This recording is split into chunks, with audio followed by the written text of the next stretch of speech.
right. Good evening to everyone joining in. This is Spaces with me, Kalu Aja. We have Spaces every Saturday. We talk about money, the economy, investing, and this week we are talking about the new Naira redesign by the Central Bank of Nigeria. So if you're just following, the Central Bank of Nigeria announced that they are going to change the currency, the naira. I think it's the 100, the 200, and the 1,000 naira denomination. Those are going to get changed out, right?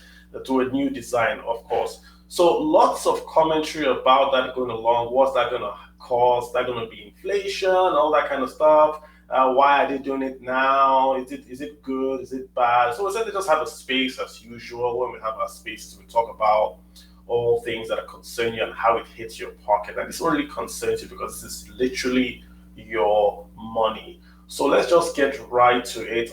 I'm just going to do maybe a 15-minute opening. And of course, we'll open it up for everyone else that wants to contribute and chime in. Your comments are all welcome, right? So let's just understand what's going on.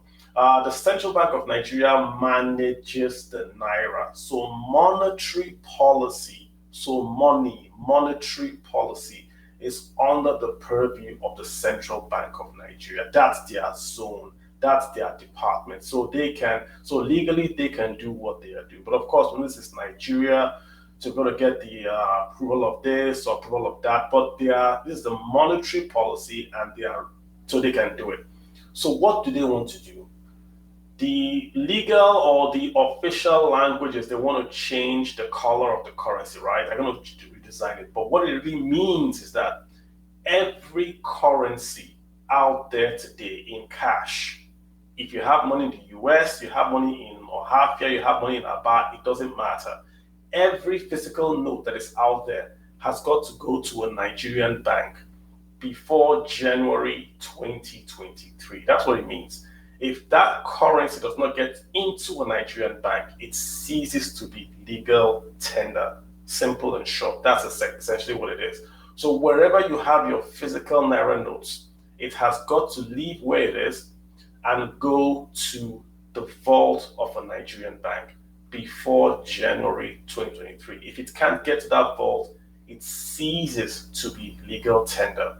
So obviously you can see two things are going to happen immediately. Number one is that all the Nigerian banks are going to are going to have a pass-through of the entire currency that is in Nigeria, are going to pass through all bank branches on or before January 2023. How much are we talking about? About 3.23 trillion.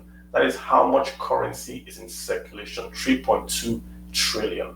The central bank has said that 2.7 or about 80% of this currency is outside the Nigerian banking sector. That means it's in a market stall, it's in someone's house, it's in my wallet, but it's not in a vault.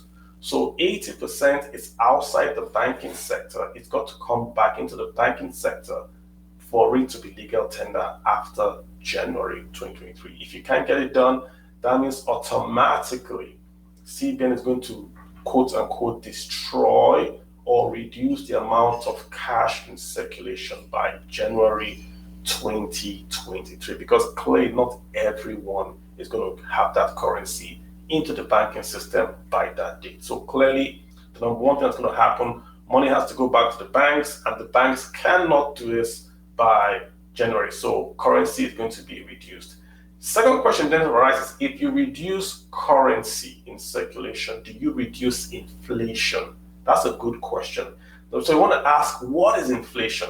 Inflation is very, very difficult to define. Even what causes inflation is very difficult to define. People say it's too much money chasing too few goods. That's very, very basic, right? What we know are the effects of inflation. To really ask an economist to define inflation for you, you'd be surprised. But we do know if there are two major things that cause inflation. Let's take a bag of rice. Is a bag of rice expensive, or is the cost of a bag of rice going up because too many Nigerians want to buy that bag of rice, Or is it that that bag of rice is not enough for all the Nigerians? Hence, they are bidding that bag of rice up. In my view, it has more to do with the supply, which is there's not enough bags of rice to go around, rather than the demand. So there's either you are costing inflation and pushing it up, or you are pulling inflation. On those two options, I think for Nigeria, it's more of a supply issue. How do I know this? If you go to my village in Ohafia, cassava is cheap. It doesn't matter the exchange rate, it doesn't matter the inflation rate, cassava is cheap. Why? Because cassava is everywhere. The same way if you go to the onion market in Kebbi, when they harvest onions, it doesn't matter the exchange rate or the inflation rate, onions in that town in Kebbi will be cheap. Same thing during Christmas. The cost of chicken goes up, the cost of rice goes up. But in America, during Thanksgiving, the cost of turkeys don't go up. During Christmas, the cost of rice and food doesn't go up. Are Americans more honest than Nigerians? No. There is just sufficient supply of turkeys and rice in America than Nigeria.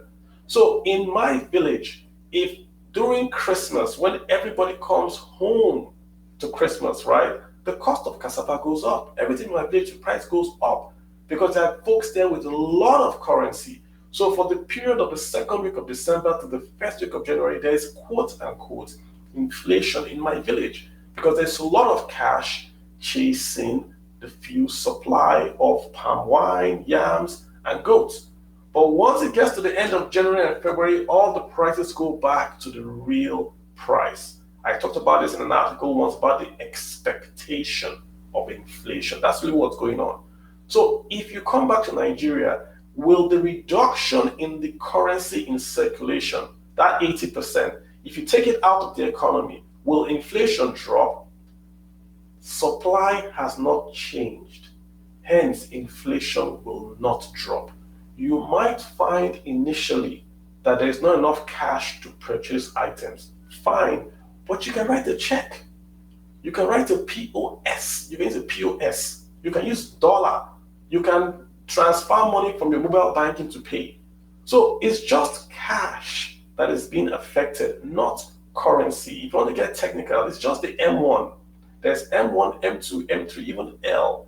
That is not being affected. It's just cash. If I want to buy rice today, I can write a check to my trader if you accept checks. So it's just cash. If you go to ShopRite, you pay with your card. If you go to the club, you buy champagne with your card. So that's not going to be affected, guys. So the inflation theory, it might work for maybe January when there's scarcity of cash. Okay, prices will go down, but demand has not gone down and supply has not increased. Hence, this will have no effect long-term or even medium-term on inflation. So the CBN is going to bring in all this currency into the local market. That currency will then get swapped out. If it doesn't get swapped out, it destroys what doesn't get included. Why are they doing this? Many reasons. Number one, if all the currency is in the formal banking sector, then monetary policy can work. What am I talking about? Right now, if you want to fight inflation, central banks are created to fight inflation. And the way central banks fight inflation is that they increase interest rates. So if interest rates are going up, the way you kill it, or if inflation is going up, you kill inflation by killing, in quote, the economy. You destroy demand. So that way people don't buy anymore, then prices start to fall. The problem in Nigeria is this. If 80% of the currency is outside the banks, when the central bank increases interest rates, then it's only increasing interest rates on 20%. Hence, the guys in Ohafia don't care if interest rates are going up or down because they are not in the banking sector. Nigeria is the largest economy in Africa, but has the largest population of non-financially included adults. You know, EFINA does a wonderful, that's EFINA, EFINA, that's Enhancing Finance Inclusion in Africa. They do a wonderful survey every biannually where they talk about financial inclusion. Download it, guys. You will see that Nigeria literally Less than about 44% are formally included. So we have a lot of Nigerians that are doing a lot of business, cash, lots of money, but they don't use banks. Nigerian banks are only used to receive salaries and to pay monies out of those accounts to spend. We really don't have a lot of transactions. Less than 5% of Nigerians have accessed a loan from a formal banking institution. Less than 5%. So we have a huge number of guys that are outside the banking sector.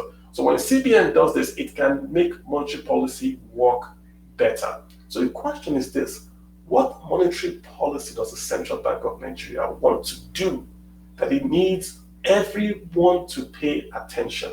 That's the question, not inflation. What do you think the Central Bank of Nigeria wants to do that it wants you with your money in Ohafia or Kano to pay attention? Maybe a devaluation? If the Central Bank of Nigeria devalues, what happens? You guys just take your Naira and go and start buying dollars. So you are forcing the exchange rate of the Naira to fall because you're just buying dollars and keeping it. But what if I take away that cash from you? You can't write checks to quote unquote Aboki, can you? You give Aboki cash if you want to do it outside the banking sector. And most of the transfers are done. You go to a bank, Aboki transfers to your account, you get your cash from the teller. That's how it's done, guys. You know how it's done. Now you go to the bank, the Aboki is sitting right there, you pay money to his account, they give you cash. No one does cash transfer. But if the central bank is able to clamp down on the cash to cash transfer, the one outside the bank, then it can reduce the demand, so they say, of the dollars. From that high 735, it's now 750 something.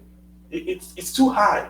That is an exchange rate that is driven by speculation, not by demand. People are just buying dollars to hold because they don't trust the Naira. I don't blame them, but it's simply too high. So if the central bank wants to devalue, it could do something like this to remove cash from the system so that when it devalues, there's not enough cash that is chasing dollars. So at least it has some breathing space, right, when it does the devaluation. Because we know they have to devalue. The Bank of America has said they're going to devalue. The vice president has also indicated that they should devalue and increase their bands. I mean, it's out there. So this is where I think they're going to. They want to do a devaluation. They also want to bring a monetary policy into central banks. Remember, cash can come into the banks, get new currency, and go out. So this can't be a policy. The central bank knows that cash will come in and go out. So it's not going to do this because it wants people to keep money in the banks. People know how they're not going to keep money in the banks. They're going to take their money to the bank, get new currency, and take it out again. Why? Because banks are too oyibo, they are too formalized. People don't, what's the word now? People think it's very, they are too intimidated to go to a bank. They like ATM, but they don't like banks. This is the situation. If you look at the survey by FINA, you see why guys don't go to the banks. It's too far, it's too formal, they don't trust the banks. It's all there with the survey. So this is where the CBN is going to. People put money in and take it out. But most importantly, I think this is a big blow. This is the added feature. This is not a monetary policy, but it's an added feature. All those kidnappers, all those politicians that have packed cash and kept that cash somewhere, that money is gone. Because I don't know how a bandit, it's possible, but in certain branches, I'm giving you expo, in certain branches, DSS is just waiting for you to bring in your cash. If you bring in that cash, it's not just the bank that will arrest, it's just going to be DSS. Where is he getting his cash from? From where? How? We're selling rice. Bag of rice is 10,000 Naira in this location. How many bags of rice would you have sold to have 50 million that you can keep in your house? You didn't spend it, just kept 50 million. So clearly you're a bandit or you're a bandit, whatever, financer. Let me just warn folks, right? This is not the opportunity your pastor told you about. Many bankers, you guys are listening, they're going to come to you and tell you, I have 50 million. Take it to your bank, put it in my account, and give me money. Just hide it for me. Don't fall for that temptation. The bank, before central bank has done it, they have already photocopied your average daily cash balance. And if I've given you allowance to say, okay, people are going to bring in cash, they already know your trend. A guy that is depositing 2 million every month for the last 2 years can suddenly bring in 20 million. From where? So be very careful. Don't allow yourself to get roped into money laundering. You will not get out of it. They're going to find you out. There's BVN now, right? So be very, very careful in what you are trying to do for a corrupt politician or for a bandit. This is national security. This is not you want to make money and buy that home Hummer. Don't get involved, right?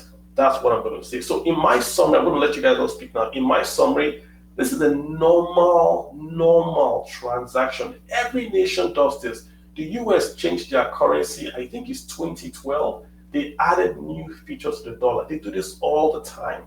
The difference with the US and the Nigerian instances are in the US, when they change their currency, the other tender is still legal, right? So if you don't get a new dollar, if you have dollar in your village, amen, right? That is still legal tender if you take it to the bank. It's still legal tender. But the US can tell, okay, we have this excess amount of money in Nigeria somewhere. They know, but it's still legal tender.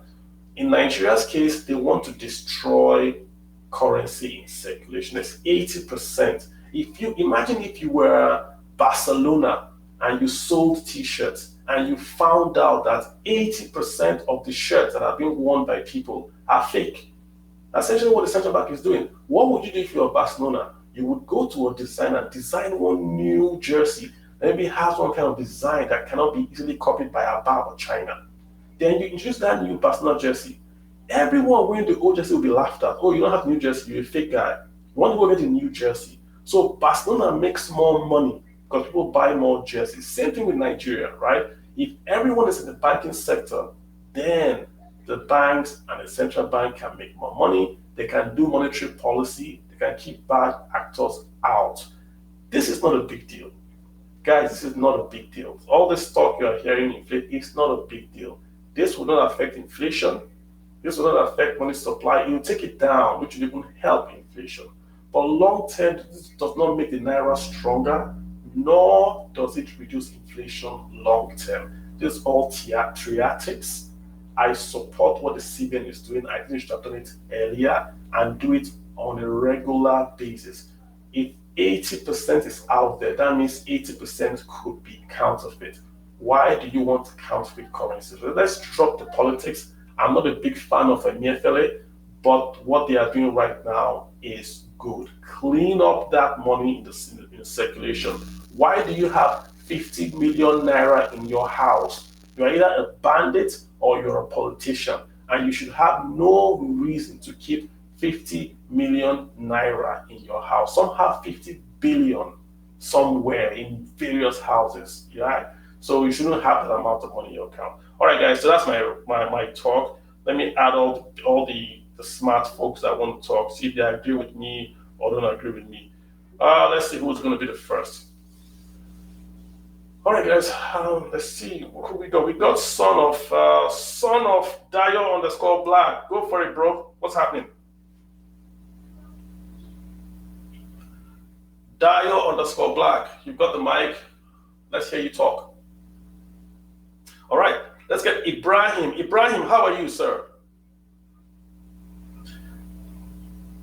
I hope you guys can hear me. Ibrahim isn't speaking. Son of Black isn't speaking. Let me take them both off.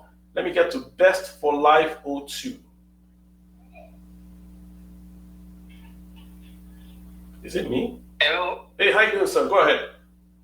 Yeah, can you hear me? I can hear you very well. Thank you. All right. Thank you very much. Good evening, everybody on the space. Yeah, I just want to drop my 2 cents take on this issue of currency redesign and withdrawal of currency banknotes from the streets back to the banking vaults. Well, it's a good thing that the CBN wants to have control of its money so that it can combat counterfeiting. Are you hearing me? Yes. Good. But I feel that everything is going to fall back to square one again. And do you know why? It's because of them. They are the chief enablers of these things. So maybe in the short term, the banking vault is going to get filled up. But after some time, everything go back to square one again. You get my point? Yes, and how will it happen? How will this happen? Well, first of all, let's take a look at how it happened before now. How people were able to take away money from the bank and put it on the streets. Now, the federal government enabled this through their lax control and favoritism of members of their party. We all know what people did, right? Hey, bro, I don't want us to get into that. Bro. I hear you, bro, but let's just stay in economics, right? Let's just stay on the economic side of it. Let me get Buchi. Buchi strategy, Buchi yoga. What's up, Buchi? So go ahead. Good evening. How you doing? Are you hearing me? I can hear you, sir. Go ahead. Okay, I'm fine, my brother. Buchi is my name. Okay, I'm a banker, and oh, you're a banker. we all had the story or the news a few days ago. Yeah. It's I've spent about 15 years in the banking industry. Okay. So, it's a welcome development and also a sad one, and we have to live with it. Ordinarily, just like you rightly said in your intro, over 80% of banknotes in circulation are outside the banking, control. So it's a big challenge. It's a big challenge. No country survives, such a situation. Part of the problem is, poor implementation of cashless policy. Mm-hmm. I want to believe that we've not been able, to get it right. I think all blame should also go to CBN. Now, the only thing that we're going to gain from this process, this particular one they are doing now, they are going to open up all the funds outside and, maybe all the gold buying stuff. But as we speak now, the high rates, there's high demand of dollar. Most of these people are finding their way through BDCs. They may not just come to bank, to start finding the money into the banking sector again. They are passing through BDCs, and that is putting pressure. The market is reacting to it. Let me ask you a question, Buchi. If you were selling dollars, if you had $100,000 today, would you exchange that 100,000 for Naira today? Would you? No. So why would it be? Because it's going to get higher. No, not because it's going to get higher. Because the Naira today has a 90-day lifespan. They put an expiry date on it. So why would I, if I have dollars, give you dollars and take your Naira? Why would I take that risk? This theory about BDC is not, I don't think it's correct. The Naira has been falling for this entire year. It's falling because there's no revenues. There's no oil revenues. It's falling, actually. It works on speculation. Actually, we are looking at, the speculation aspect of it, in the sense that the market is reacting, to that CBN aspect on this new design of dollar of Naira. I hear you, but the point is that it's said the fact as it is. We have to really bear the consequences, like the high rate of dollar, but it has its good side, which I always appraise. It is a normal thing to be done. There's nothing wrong in designing our our Naira to mop up liquidity. It's very okay. I don't even kick against it. It's normal. Many countries are doing it. They're not the first to do it. But what people are kicking against is coming at the wrong time. But there's no best time for it. There you go. Doing it. All right, Buchi. CBN needs to do with. All right, Buchi, let me get others in here. Buchi, let me get others in here, right? Let me get others in here to speak, yeah? Is to also, spread their tentacles to see how they can. Yeah, Buchi, I'm going to get others to speak if you don't mind, right? And also get involved. All right, Buchi, I'm going to get others to speak and hold on. All right. Hey, Rotus, how you doing, sir? Go ahead.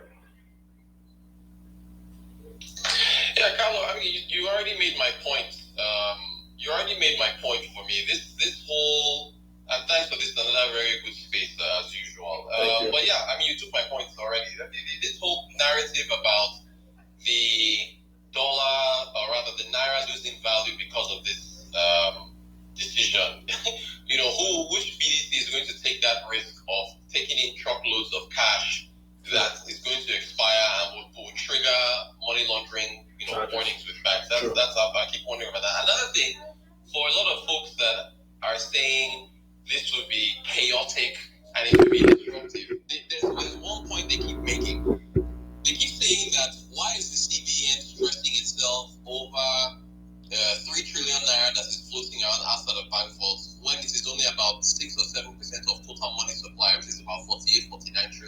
that, oh, by the way, so many transactions now are electronic. For example, I can't remember what the number is. I think e-payments between January to July was either 240 trillion or 204. I can't remember the number.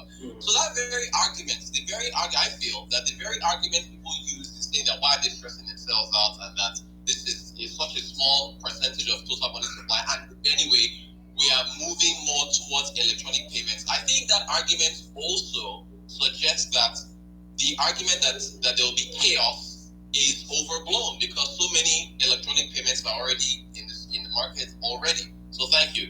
Carry on. You're very welcome. Yeah, I don't see it. I mean, it's not a speculation. Why would you take? And I'm just also advised to you if you are selling stuff. I put it on Twitter. Someone said I'm being alarmist. I would advise you don't take in cash. Just leave it alone. I mean, don't take in. You can sell it, taking in 1K cash, 10K cash. That's fine. But don't do any big transaction in cash. Don't say, oh, it's till January. I assure you, there will be a huge line just to your POS, collect your checks and all that. Try not to do cash. Just advice to everyone. Ibrahim, how you doing, sir? No, Ibrahim, go ahead.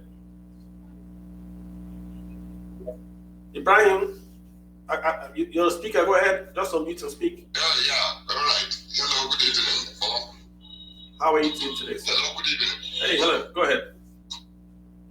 Yeah, okay. You see, I have some little observation to make based on what you have said. Okay. Because in Nigeria, we have a history of changing currency, which is 1984, and the effect that it has happened when we changed our currency.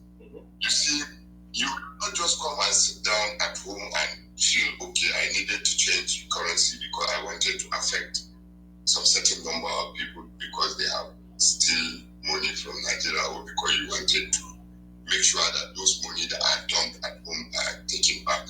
In 1984, when we changed our currency, Naira is received in countries like Saudi Arabia, Dubai, England, and America. When we change our currency within the shortest period of time, those funds are returned back to us for us to change it for the new one. But because the country is thinking that, okay, these currencies are part of the currency that have been stolen out of our system, they refuse to change it. And for that reason, we're dropped from the forex market and no person will receive Naira out of this country. And that affects our economy. Seriously, it affects the value of our currency. So we should not be limiting our thinking within our country. Why don't we start thinking of pushing Naira to be a legal tender across Africa? Why can't we be thinking, okay, if Africa is covered, then we start thinking of Asia because of the relationship we are having with them. Yeah, but Ibrahim, yeah, you have a great point. You have a great point in terms of the trade, maybe in West Africa. I know in Ghana, I went to Ghana and there was in Naira at a time in Ghana. They actually told me if you have Naira, we prefer Naira to dollars. I hear you. But the Naira has never been convertible. The Naira has never been convertible, right? And what the CBN is saying, if you're in Saudi Arabia, you can take your Naira. If you are an official, like you do business officially in Nigeria, you can take your Naira to Saudi Arabia and send it back to your correspondence bank. CBN would accept it. CBN is targeting unauthorized dealers in currency. The unauthorized, and every nation does this. Every nation does this. The Naira will not fall because you change the price. Dollar has been changed also. Dollar hasn't fallen. Pounds has been changed. The Naira was printed when? So let's say 1984. There's been developments in technology that allow me to print that Naira in my house. So we have to keep on being ahead of the game. That's the point. So just remove all the conspiracy theories. The fact that it was done in 1984, today is 2022. We have to update. No, it's the same man who did it in 1984 that was here. And all his patterns of the system of government is still the same pattern that he has gone with in 1984. And if you see the nature of our economy now, it seems we are still like in the analog method. I hear you. Not in the digital form. I hear you. Also, you should not be thinking because people have siphoned money out of the government, you wanted to like punish them by doing this. Ibrahim, I hear you. I hear you. That you can use by allowing people, okay, or no problem. steal our money. If you invest in the country, we allow you. But once you keep out of the country, you'll be punished. And all the investment that is around the country will boost. So many funds will come out from those houses. Ibrahim. But if you are thinking the only way, I'm listening. Sorry about that. Don't interrupt you. Currencies are valuable because they are in demand. Simple. It doesn't matter how many times you change it. If it's in demand, it will be valuable. So in West Africa, I told you about Ghana when I went to Ghana when they wanted Naira. I don't think they want Naira again. I think they want dollars. The same thing in Nigeria. We want dollars in Nigeria, not Naira, because it's valuable.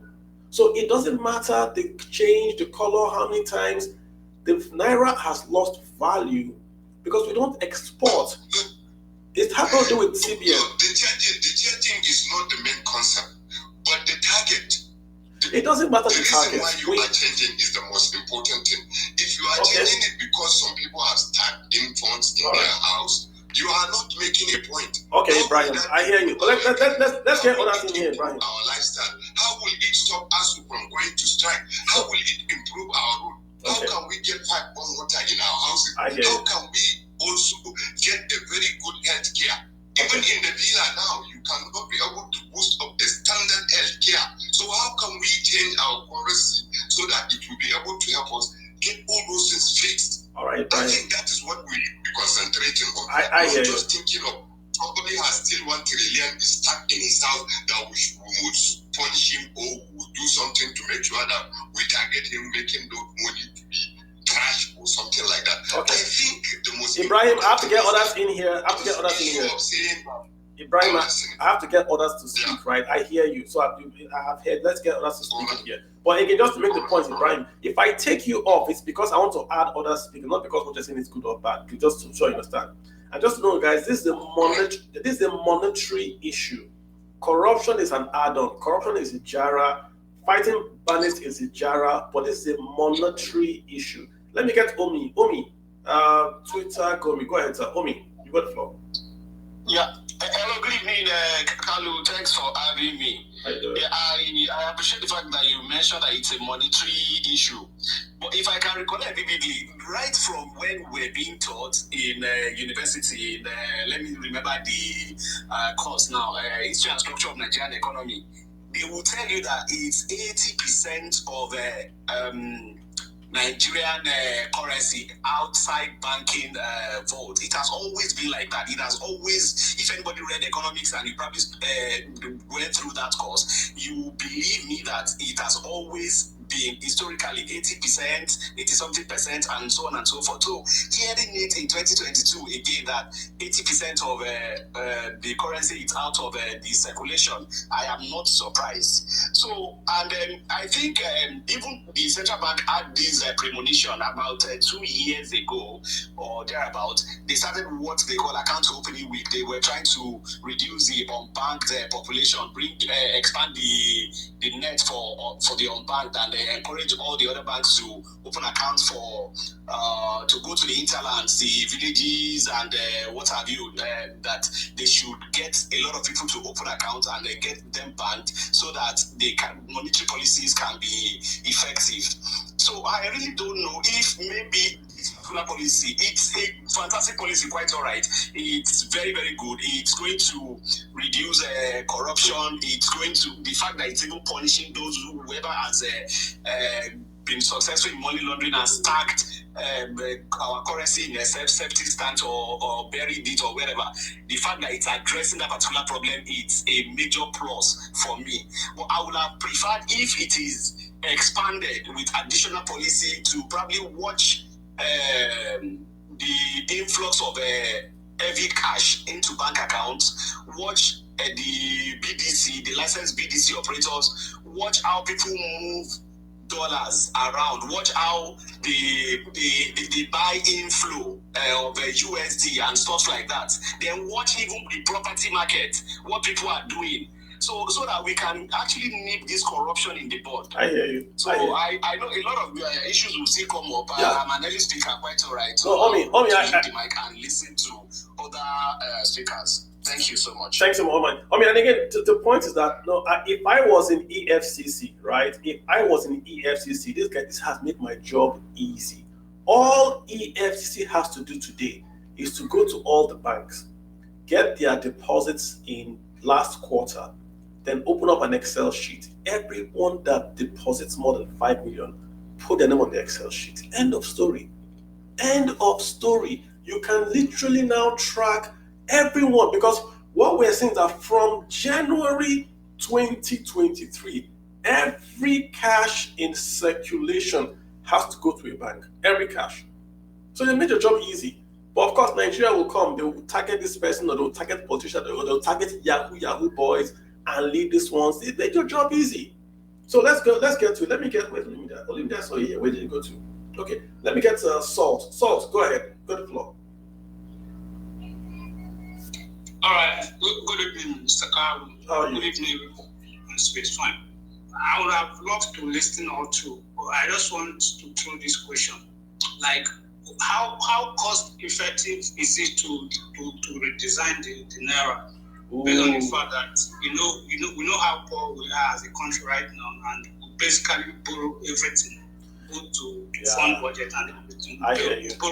So how cost effective is it? And again, the timing. And again, if you listen to people that have spoken, you've seen that there's no confidence in the government. Like, nobody really trusts them. How are they going to design it? Like, the logo that is going to be there, like the Arabic. Some people have raised the issue of what like people are very anxious of what is going to be. And for we discussing the Naira now is already putting like uncertainty on the Naira already, causing it to further devalue. You can see from the day the announcement was made, I think the Naira was changing at 700 or something, but today it's already 800. So the pressure is there as we are discussing it, as it's entering mainstream media. That is how it will keep on depreciating. I think the timing and people not trusting the government is just a major issue. And how cost effective is it? Thank you. I think you made some very, very good points. The cost, the timing, and the trust, and even the exchange value. You raised those points. First of all, on cost, we don't know how much it's going to cost you, but the currencies are very, very funny creatures. For a currency, you want to spend more to print a lower means in quotes, lower quality currency. You don't print currency based on the cheapest option. If I want to print my currency, if it costs me 100 naira to print 1 naira, that's nothing wrong with that, because I don't want that 1 naira to be cheap to print so that everyone prints it. So it's a very, very funny creature of currency that you want to spend more to print a low value currency. We don't have the cost for now, but I think the cost is the real cost, or the real opportunity cost is fake currency. The more you have a secure currency, the harder it is to duplicate. So I would go for spend the best technology. That's what I would go for, right? Number 2, time. This is the best time, in my opinion. This is just before elections. So all these punks that want to buy votes, have kept their money to buy votes, hit them now. That's what I know. You have some allowance before the whatever. So hit them now, at least score that point, and of course also clean up. When should they have done it? October, January, during Valentine? You can't try it during Valentine, people will riot. So I just think I just go ahead and do it now. There's no best time to do this. Just go ahead and do it. That's what I'll say for time. On this value matter, it does, guy. Naira, this Naira was 136 or so a few years ago, right? And then now we have it almost at 800. It went like 100 Naira in a week. Why is it falling? Every time you read a story about an oil pipeline stealing crude oil, that means that there's no currency or no forex going to the Central Bank of Nigeria. JP Morgan Chase told their clients that Nigeria's NNPC is not depositing monies into the account. They published it to their clients. If there is no dollars flowing to Nigeria, or no NNPC remittances flowing from NNPC to FAC, the Naira will fall. If you had not done this today, the Naira will still fall. So it's not has nothing to do with this one. Naira is targeting 1,000 Naira before it will target 500. Why? we are importing. You are importing PMS that we don't know who is using it. PMS is not in your budget, but you are paying billions to import PMS. So all the money we make, look at your budget, all the income you make from NNPC goes to pay debt. All debt. We've not thought of subsidy, debt. So why would the currency fall? All right, let someone else in here. Olumide, how you got the floor, sir? Yeah, thanks, Carlos. Spot on analysis as usual. I just wanted to add some color and my own concerns. I think it's a very smart move, and I think the timing is right. I think it's even going to help some of the CBN's field instruments. I'm talking about the Naira particularly, because if you look at the updated memo, they are talking about the fact that they are looking at the future where they print less cash, so they're trying to make e-transaction much more successful. So I think in Naira to the upside. I don't think it's going to make the CBN's policies more effective because they have more control on funds for circulation.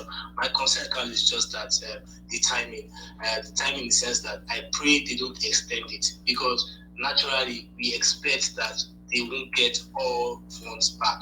So I think with the fact that the EFCC, the SFU, and other intelligence agencies are being watched, then it means that it's a very good time. The CBN should not extend the deadline. Also, I also feel that it's going to sanitize the financial system, because as you see, that is why we are seeing the black market going high, because people are paying that premium to hold currencies which they feel that the CBN cannot track or move the funds to the crypto market.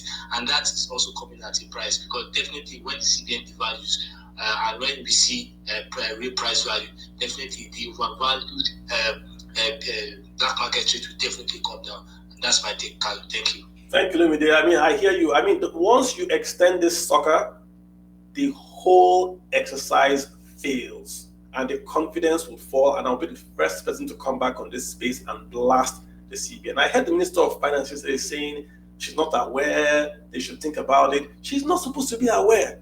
How is it her business? She's fiscal policy. She's the executive. What's her business with currency change? The central bank manages the monetary policy. They say they want to clean up. They want to do an audit. So what's her problem? Is it going to affect fiscal policy? When they printed Naira for her, did they give her physical Naira? What? I don't really get her issue on this matter. LB, jump right in. Yeah, Chief Carlo. What's up? How you doing? I have some thoughts also around it. So one thing you mentioned earlier is around the EFCC going to the banks. They don't even have to.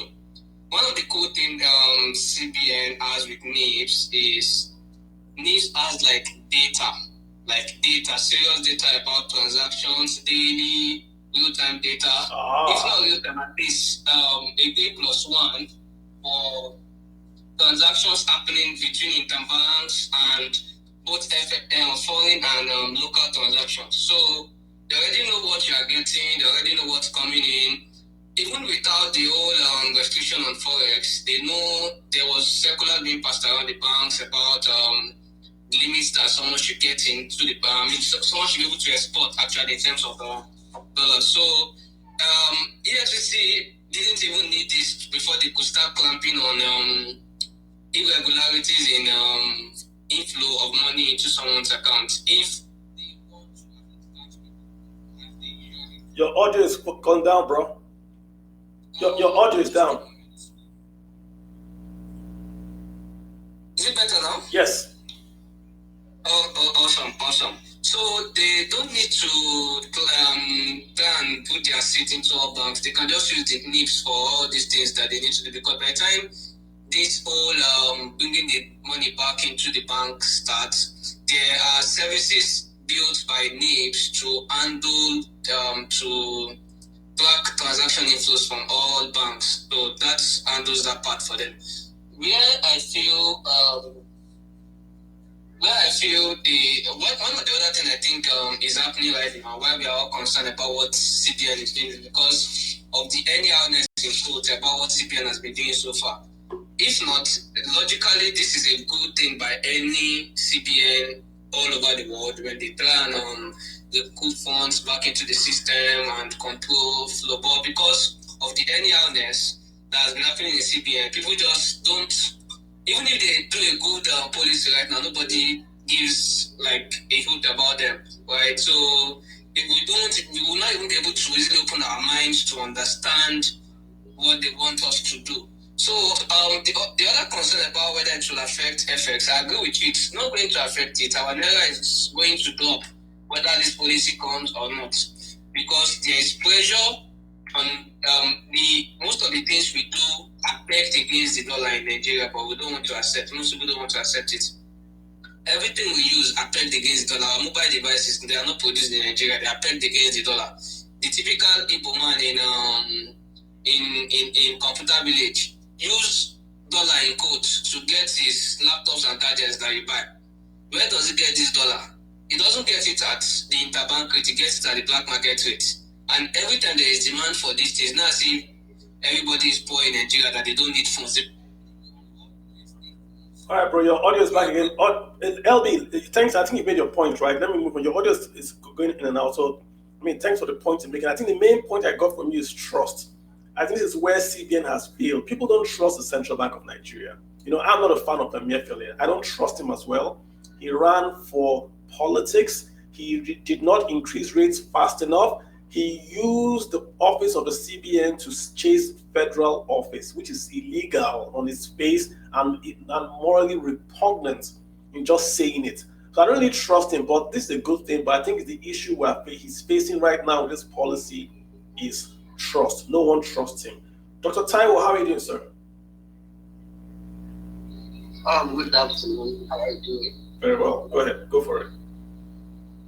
Am I being heard? Am I audible? Yes, you're good. Yeah, go ahead. All right. Okay, I just wanted to contribute my little 2 cents. I'm in the office and I just came on out to just join because this I heard the news and I felt it's a good move. I heard someone talking about they shouldn't punish, they shouldn't redesign just because they want to punish those who steal money. Of course, even if that's even one reason enough to do that, because these people are killing the economy with what they have stolen and they are using it to do some other illegal things, pushing BBS to drive the currency into the mud. And then apart from that, I also saw a news where the finance minister was querying them about not informing the CBN governor about not informing her. And I felt like, doesn't this woman know her job? I mean, if you are a minister appointed by the president, I think the duty of the governor is to have the discussion with the president and then get approval from the president. And then I think the president should be the one briefing her if there is a need to do that. And not the CBN governor. The CBN governor doesn't owe her anything. And I went from this. For me, it's a good move. It should be done. And they shouldn't tamper with the dates already fixed. And if they really want to do this, they should notify the EFCC to check the inflow of fiscal cash that will be coming into the banking sector, into the banking from what do you call them, from this people that sell lands and all of that, because people will now want to go and use their physical cash to buy car, buy land, and then expect these people to like do the deposit for them. So if these people are making huge cash deposits, they should be questioned, they should be queried, because most people, when I bought my car, I didn't buy with cash. Look, even to buy a thing these days, you just make a transfer and then you get your phone. So I don't see people going around with 100,000 naira cash, 200,000 naira cash in Nigeria these days. So it should be questioned why someone will come to bank with 20 million naira, 30 million naira, and say I sold the land and this was what I was paying it. That's number one. Then number two, I think we need to discuss about the charges the bank make on people. These drive people outside bank, because we're saying people don't keep money in the bank. Yes, my mother is scared to keep money in the bank. Very, very scared to keep money in the bank. If she has 20,000, she keeps it. If she has 40,000, even if she has 1 million, she wants to keep that too. Because she feels if she keeps 1 million in the bank, 1 month later the money is down to 980,000. Before you know it, the money is down to 940. The bank keeps taking money for so many things they don't know about. They tell you they charge you for ATM, they charge you for withdrawing, they send you pending, they say they charge you. So all these things, all these charges come in too much, and then it affects a lot of people. Don't have too much to keep and then have it missing. I remember one time I have an account. Okay, bro, we're gonna. Bank. Yo, bro. Dr. Tao, let's get others in here, right? Thanks, I appreciate your comments. I think they're very valid. Folks, do not bank with Nigerian banks are only places where you receive salaries and then spend from that salary. Less than 5% of Nigerians have accessed a bank loan. About 44% of Nigerians are financially included. That's a big problem. This is a band-aid, right? We have to ask ourselves, why do Nigerians not trust commercial banks? Voltage, go for it, sir. Hello, good evening. How are you doing? Right. I have a different approach to the new Naira. I was thinking the other day, what up? Okay, I saw the budget of the 2023 that President Buhari presented was 19.7 trillion. So and in the past, the CPN governor has been criticized for printing money to pay salary. My approach is most of it is an excuse for them to print more money because they know the President Buhari has less than 7 months in office. So let's print more money so we can have enough money to pay salaries. As the excuse that they are printing more new Naira notes, they are using those undercover, so printing more money to pay salaries and fund things. Like they say, the country's broke, there's no money in Naira. So my take is one of these are like a smart move, but they are trying to print more money. But they are already money and go. Thank you. Yeah, but they are already printing money as we speak. They are already printing. They just want to formalize 20 trillion of what they have already printed. They are already printing. The central bank governor is aiding and abetting the printing of Naira outside the laws of the Central Bank of Nigeria. So it can't be a reason. You can't go and steal what you already have, right? That's just my take on it. Yeah. Let's get Errol NY Tadi. Hi, sir. Go for it. Errol, you got the floor. Ike, go for it. Ike, hop right in. Ike. How you doing? Hi, what's up, man? I'm good. Kalu, I don't agree with all your position. Yeah, go for it. Give me your take. Yeah. I think one area where I disagree with you is I think we need to do one thing. We need to help people in terms of communicating to them how this is going to impact them specifically and what they should be doing. You try to do that, but we should do that bearing in mind that a lot of Nigerians are unbanked. So, and then the other area where I disagree with you is in terms of the impact. I didn't hear the first one. What's the first one? Sorry, I didn't hear from you. What's the first thing you said? You said you don't. What's the first point you disagree with? The first one. The first one I disagree with you. The first one is not really a disagreement. I'm just saying that we need to do more in terms of communicating to people how this will negatively impact them. Well, I don't think you are doing that the way you usually do it. Okay. So I want to see you do that more. And then advising people what they should be doing. I think you've done that by telling people not to do transactions, especially food transactions in the current in cash.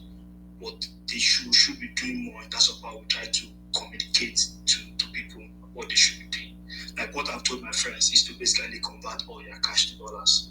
We tell them this for ages now, but some of them have not gotten the message, but now they are getting it that they actually need to safeguard themselves, they actually need to safeguard their asset, they actually need to safeguard the wealth that they have around them, otherwise they're going to lose everything if they are not very careful. And then where I actually disagree with you more is that you talked about the impact on the exchange rate, and then you look at it more that the supply of dollar has not really been there because of the oil theft and all that, which is absolutely correct. But because of this policy, we can't actually deny the fact that there's going to be a little bit more increase in the demand for dollar.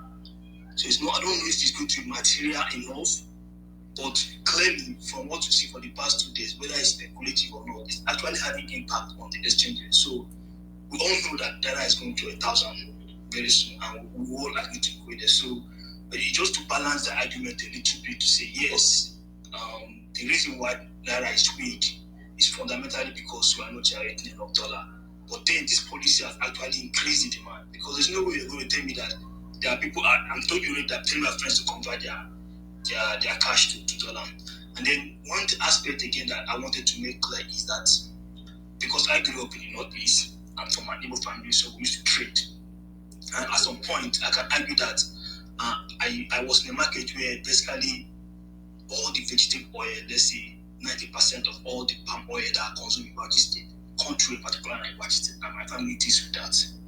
And I can tell you that we deal with cash a lot because these things are sold to people in the grassroots. So people come to our shop, they take a barrel of palm oil, they take it to refill it, and they sell it to people, and those people are not back, and they bring back cash to us. There was one Christmas day that everybody traveled, and I have to run the business, and I have like 10 million, I couldn't sleep, I have like 10 million cash in the house, so I just couldn't sleep, and then you can imagine back then I was a university student there, and that was not even now, so it was a lot of money for me for the first time, and I had to count money all night, couldn't sleep. The next morning, I quickly drove to the bank and deposited that money and I felt me, So there's a lot of cash that are not even criminal cash, genuine cash that are in circulation. Then the other bit again, talking about how is it going to impact the fight against corruption. The truth is, I don't think the AFCC can do this work. I worked with KPMG before I left Nigeria and I was involved in auditing most of the tier banks. So if you see the bank deposit exam work, I don't think the EFCC can have this skill to even manage that exam work in the first place. Well, they might have it, but if they really want to start doing that kind of tracking and looking at the deposits workbook, they need very good analytical skill to be able to do that and follow the trend. And it has to be something that where you can actually follow the trend from the custom. The exam work, you can actually see all the transaction that goes in. But it's a very big, huge data, even for a small mortgage bank that have few deposit custom. So it's not. So I don't think it's a lot of work. But the major advantage of this policy, which I love, is the fact that it's going to curb vote buying, which I think is so reason what Buhari is trying to do. Buhari indeed is trying to have a good election, and he has taken this step. And I think one of the reasons why he can say he doesn't care about how it's going to impact on the election. He doesn't care how it's going to impact anything. He just wants to make sure that by doing so, he's going to curb vote buying. Yeah, good point.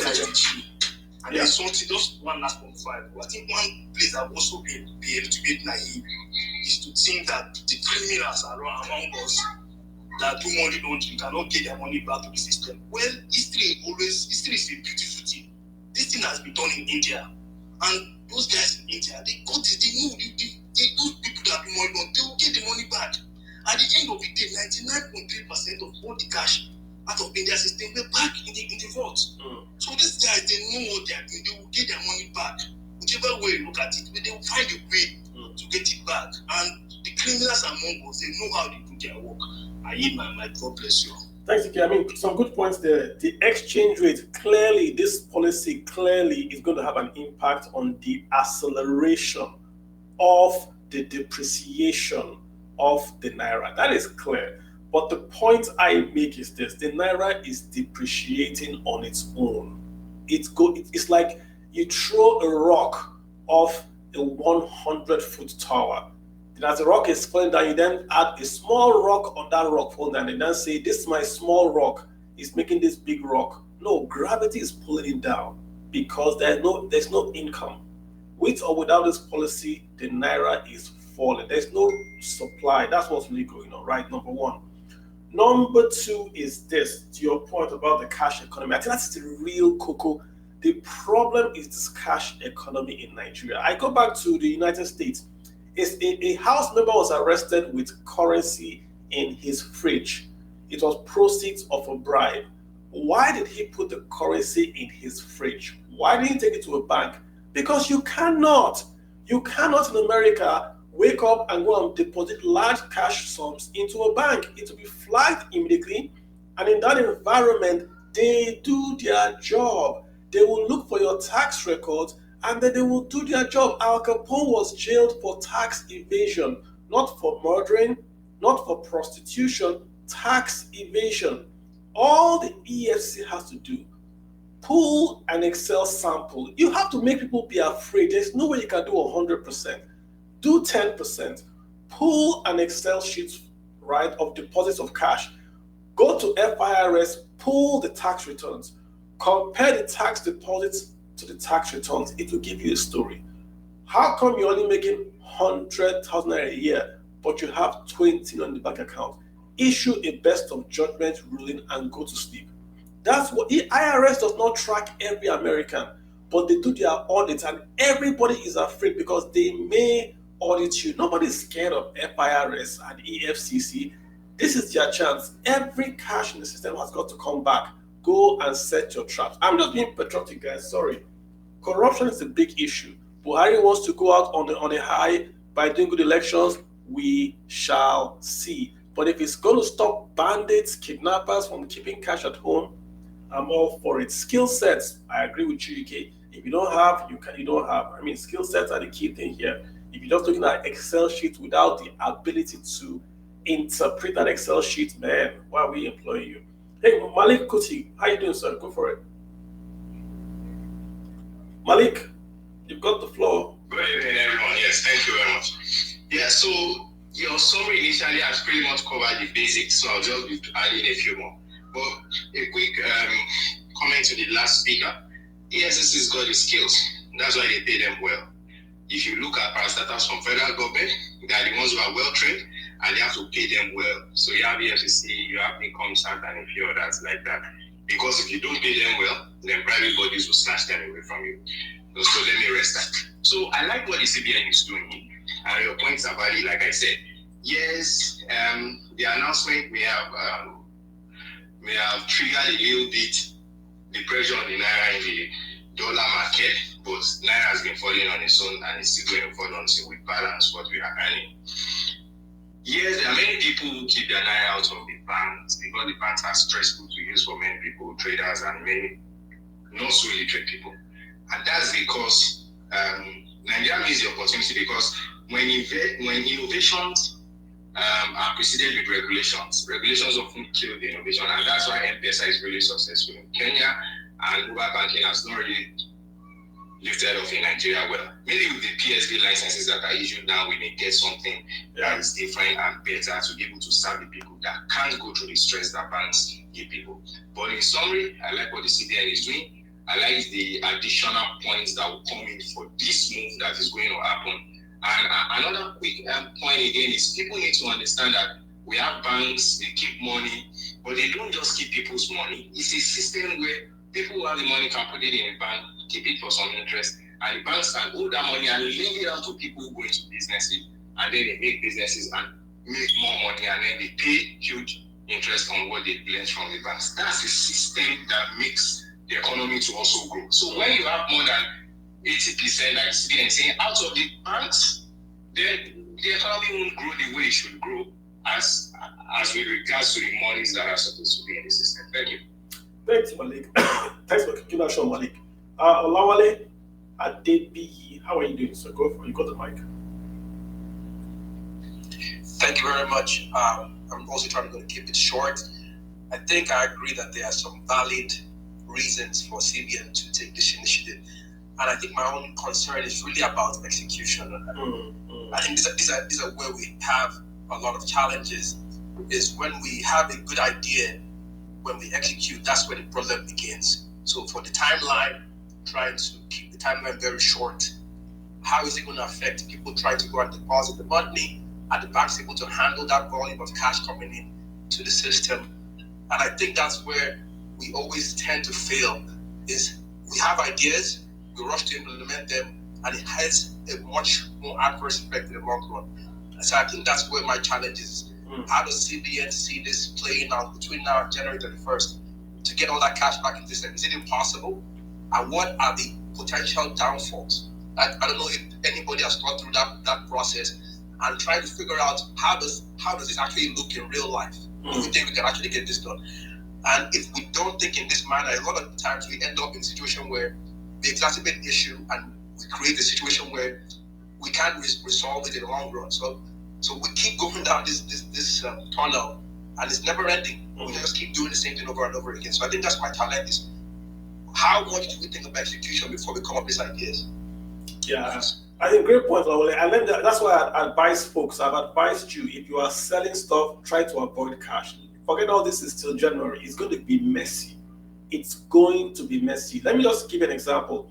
I'm from a little town called Ohafia. There is no bank in my village, but there's a bank maybe in the bigger village out of town. So everyone in my village has to go take their cash, go to that other town, and put their cash in that other town. How the town has how many tellers? 1 or 2 tellers, literally. Then that little town is going to take all the cash from that bank and move it to maybe the bigger to the bank in the bigger part of town. So from my village to town, what if you get the cash gets stolen? Now all the thieves then know that there's going to be cash movement now. So it's going to be very messy. And if you think that's my village, what about Lagos? Look at Alabama International Market. What's going to happen there? So all those guys will now take out their cash and go to banks. My banks already told me every Saturday. Sorry, is anybody hearing anybody?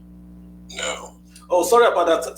Thanks, Olaf, for that message. I mean, it's going to get messy. I've already advised folks, please do not accept cash. I'm just saying it's personal advice. Try to avoid cash from now till January. If you sell stuff, checks, POS, money transfer, there are many ways to get paid than accepting cash. It's going to be messy. I'm from a tiny village.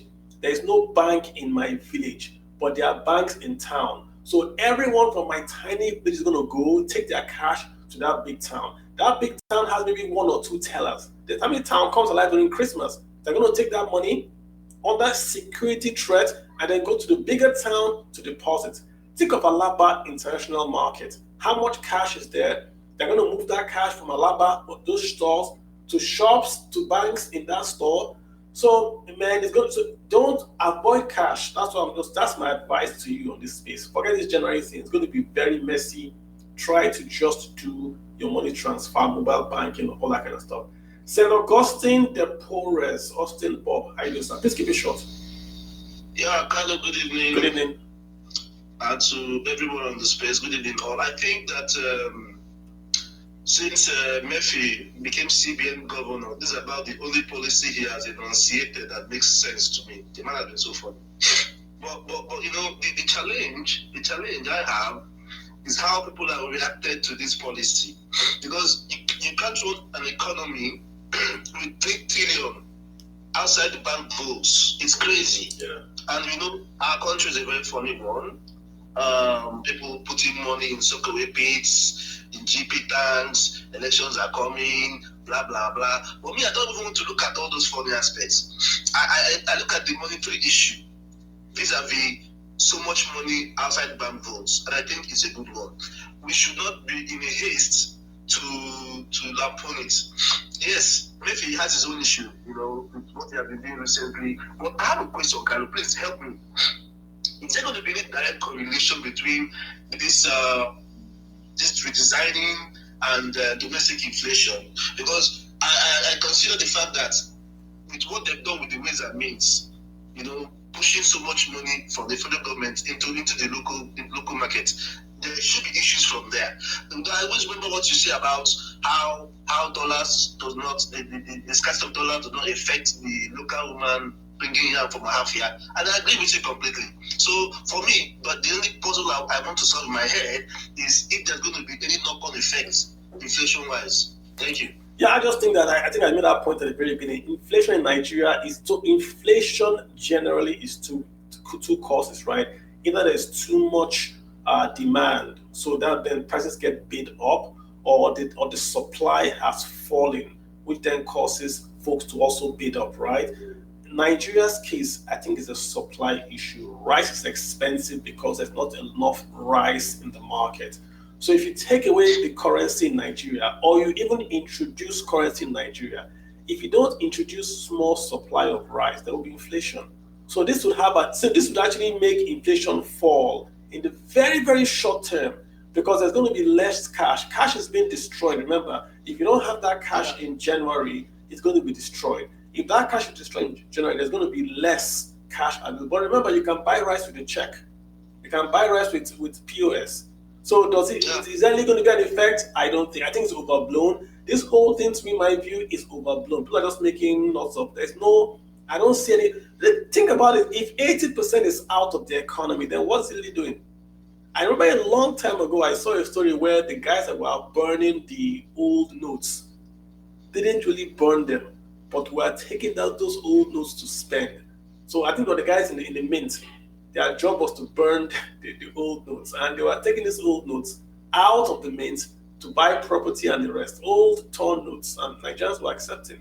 So there's a lot going on, bro. There's a lot going on. Let me get Dr. Mai. Thanks a lot. Dr. Mai for Mai. Yeah, thank you, Mr. Carlo. Thank you for this space. I think a lot of people are already, skeptical about what is going to happen concerning this new policy, because this is the Emefiele that nobody has ever trusted most of his policies, And this one particularly, this one, yeah, can you hear me? Yes, I can. Go ahead. Okay, this one particularly is a good policy. And that is why I think it may never have to happen, because you can already hear the finance minister complaining. That is a hint. From tomorrow or next tomorrow, you might hear some other ministers or other stakeholders complaining of this same policy. But Nigerians should throw their support behind the Emefiele on this particular issue, so that you can gain from the benefit that changing a currency can offer. One of them is kidnappers, just as you said earlier during the space. Kidnappers and politicians who have loads of cash hidden somewhere, bringing it out, into the circulation. And then you can see people who couldn't show a proof of money they have. You need to register your businesses, With more registration of businesses, you're going to see more people paying tax to government, And there are a lot of people have fake currencies in circulation. So you're also going to cop that one. And also help inflation by mopping up money in the circulation. And it gives the government a lot of opportunity to introduce new policies that are available all over the world. Okay, Doc. They can introduce a smart Naira. Currencies in some countries now. I live in Saudi Arabia. Currencies in some countries now are no longer just white paper. Some of them have digital scanning codes that you can use to check counterfeits, even on your phone, without having to look to anything. I hear you. All right, Doc. Let's get some stuff here. Yeah, so it is a lot of opportunity for government to introduce policies that can better the Naira in the long run. And then a lot of people are saying... Doc, let's cycle out. Doc, let's cycle the space. Yeah, let's cycle the space so others can have a chance to speak, Doc, right? Thanks so much. Okay, welcome. All right, let me get dropped off here. All right, so and good point, Doc, made about cashless banking. I know I read a story a while back where this guy was an American guy. His family, he got married in China, had his kids in China, and was going back to the US after about 5 years or so, and he was telling someone else that his kids that grew up in China had never in their lives seen a banknote. So he was explaining to his kids that there are things called banknotes, and that's how you actually pay for things. So his kids they pay for stuff in China with their phones, even with a little badge on their shirt. You go to the school cafeteria, it scans a little badge on your shirt. You go into school, you can eat. They had never seen cash, before. So interesting point there. Jadon, you got the floor. Jadon 225. Go ahead. Jadon, go ahead, sir. Yeah, I'm here. Sorry, good evening. So I'll try to make it very brief. I hope I'm audible. Yeah.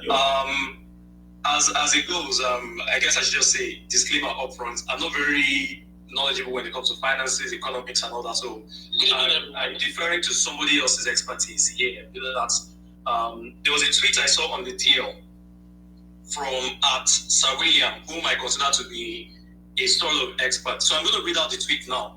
I think I tagged you to the tweet, Mr. Kalubo, but perhaps you can't see it right now because you're busy with the space. But I'm just going to try to read it out very quickly. So he said, quote, in 2016, that's what it meant.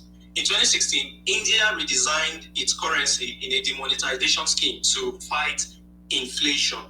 A year later, 1.5 million jobs were lost, Indian industrial output reduced, and GDP growth rate declined. Guess which African country is doing the same exact thing? End quote. So basically, he's critical of the demonetization thing because he thinks it's going to lead to more job losses. I mean, it's going to compound our unemployment and underemployment that we already have, that's already pervasive. And then it's also going to affect GDP growth. So I wanted to ask, are you aware of this India 2016 demonetization thing and the ramifications on the economy of India? And if so, do you think that we also stand a chance, or do we run the risk of something like that happening to us here in Nigeria? So that's my question. Yeah, so what happened in India was slightly different what's happening in Nigeria. In India, they went and took off their 1,000 and their 500 notes, but they introduced a brand new 2,000 notes. Their target was simple. People keep cash out of the banking sector and they keep in these high value currencies. So there was this booming banking sector established. This is centuries old in India that does its own thing outside the banking sector. So the idea was to kill off their currency, the high value currencies, force them to come into the banking sector and all that. But what they were targeting was very, very specific. India has no bandits living in near New Delhi that has kidnapped train passengers and is collecting ransom paid in banks. India does not have that. India also does not have 80% of their currency outside the banking sector. And India has a well-established and drilled down, should we say, subculture where you have traditional banking that is almost as big as the commercial Western, in quote, banking. So those two things were what the Indian central bank tried to do, was to break the back of those non-banking sector folks and target inflation. We have a lot of things here that we're trying to do. There was no foreign exchange crisis also in India that is also affecting what's happening in Nigeria. If you notice, no one in India went and bought dollars when this happened. What they did was that the guys that were the so-called traditional guys simply took a lot of deposits from the big boys and broke it into their customers' accounts, these small customers, and made their customers go deposit those monies into the banks and get the new currency out. I'm not sure we have any subculture in Nigeria. That would be like, let me use the name, I'm not trying to be, there's a guy that does pool betting in Nigeria that almost everyone does betting and does stakes. That would be like that guy saying, you can bring me your currency and I'll deposit it for you and I'll give it back to you. Do we have anyone that we trust in Nigeria that runs a bank, like these Esusu people that go to the market? That's what India has. India has them well established. So it was very, very easy for the Indian guys to say, we're going to take your 10 million naira, we'll break it into 10,000 naira to 100 places. Those guys will deposit it for us, and then we'll give you back maybe 8 million naira.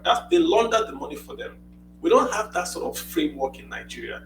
We've tried this before, and whether you like it or not, it worked. When it was done in 84, it hit people. Right now, there's a lot of cash. It's not safe to have a lot of cash in Nigeria in the hands of bad actors and just outside the monetary system. So slightly different things. Again, they introduced a higher currency. They introduced a 2,000, took off 5, took off 1. The negative effects he mentioned are correct. It killed trade, it killed investment. It did that, but that was because of how they did it. In our case, it's simple. All the cash has to come in. If it's not in, it's lost. It's simple. That's what we're trying to do. So if you already have checks and all that, you have no problem. So slightly different. Yeah. I know if you judge on it. Is that okay? Yeah, I'll have to ponder more on it and read more. You can Google what India did. It's called they did a demonetization. It's slightly different. They did what's called a demonetization. They tried to demonetize a currency. Very different what we're doing. We are doing whole hog.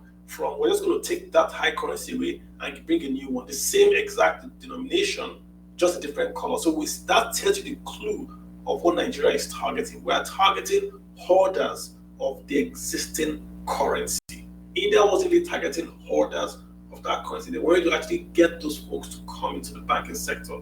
Nigeria case, people are going to come and go. By March, all the money that has come in, I'm sure will go back out again. That's just my take. Larry, you've got the floor, sir. Thank you. Thanks, Jaden. Larry, go ahead. Larry, You got the floor. Larry going once, Larry going twice. Dr. D.U. Udo, how you doing, sir? Go ahead. Yeah, I'm doing great, Mr. Carlos. Thank you very much. Hello. Yeah, I'm doing. Larry, you have to hold on. Doctor is speaking. Doctor, go ahead, please. Hello, thank you. Sorry.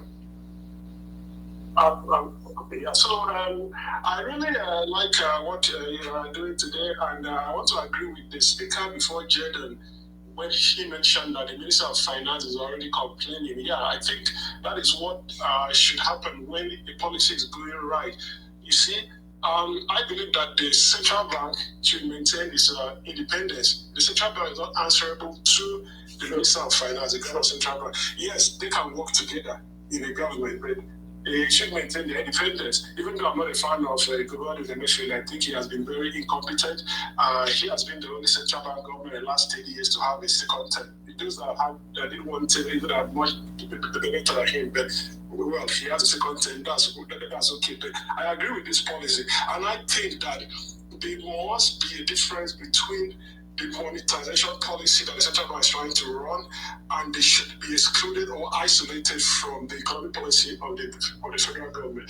Yes, like you all know, you're an economist, you know better than me, that the central bank takes care of monetary policies that could be like to fix interest rate, fight inflation and all that, while the federal government, through the Minister of Finance, takes care of fiscal policy. So they set the fiscal policy for the country, how to run the earnings the country has from oil or other trades. So these are mostly politically driven policies because they try to meet the objective that the president or the government use to run an election. So most times, fiscal policies might not be rooted in sensible policies. They could be politically, they're politically driven because, let's say, you promised to bring jobs to maybe the North Carolina, then you start laying pipelines from the South to Carolina. It doesn't make sense. But yes, it makes political sense because, yes, you have created jobs. So this thing creates inflation because you are doing things because you have the next election in mind. It's not as if you have the people per se. So I like what this guy is doing. He's trying to maintain the independence of the central bank and set policies that are going to help the country. Let's mop up the cash from the country. There's so much cash out there. Like you have said, we have over how many trillions out there. Which country does this happen? I lived in the UK, I lived in America, in Canada, I lived many ways. People, I'm not seeing someone going to a place and buying things with 10 million. Somebody said he sold oil, one of the speakers, and they had 10 million at home. People do heavy transactions in banks. They use checks, they use their plastics. Nobody holds cash. So this is what causes robbery, kidnapping, and all that because there's too much cash out there. So I think we should mop up this money. I understand the part where people talk about, and it's going to have its own effect. Of course, there's going to be a lot of effect. I mean, is there any policy that doesn't have an effect? Yes, but in the long run, is it a good policy? I agree it's a good policy. There's so much money laundering. Look at the property market in Lagos. I hear people call price for a 3-bedroom apartment and say $2 million. I've seen what a $2 million house looks like outside Nigeria. It's much better. I think there's a lot of money laundering going on in the property market in Lagos, so people go buy cash, then the developer now go and bank in this money and clean it up. There's a lot of cleanup going on. There's a lot of laundry men out there laundering things. So I'm 100% in support of this policy. All right. Even though I know it's going to be downside, okay, I'll just leave it at that for now. But thank you. Yeah. You're very welcome. Thank you. Okay, Larry, go to play. Can go on now. Larry, go ahead, sir. All right. Thank you very much. Well, I've said this elsewhere.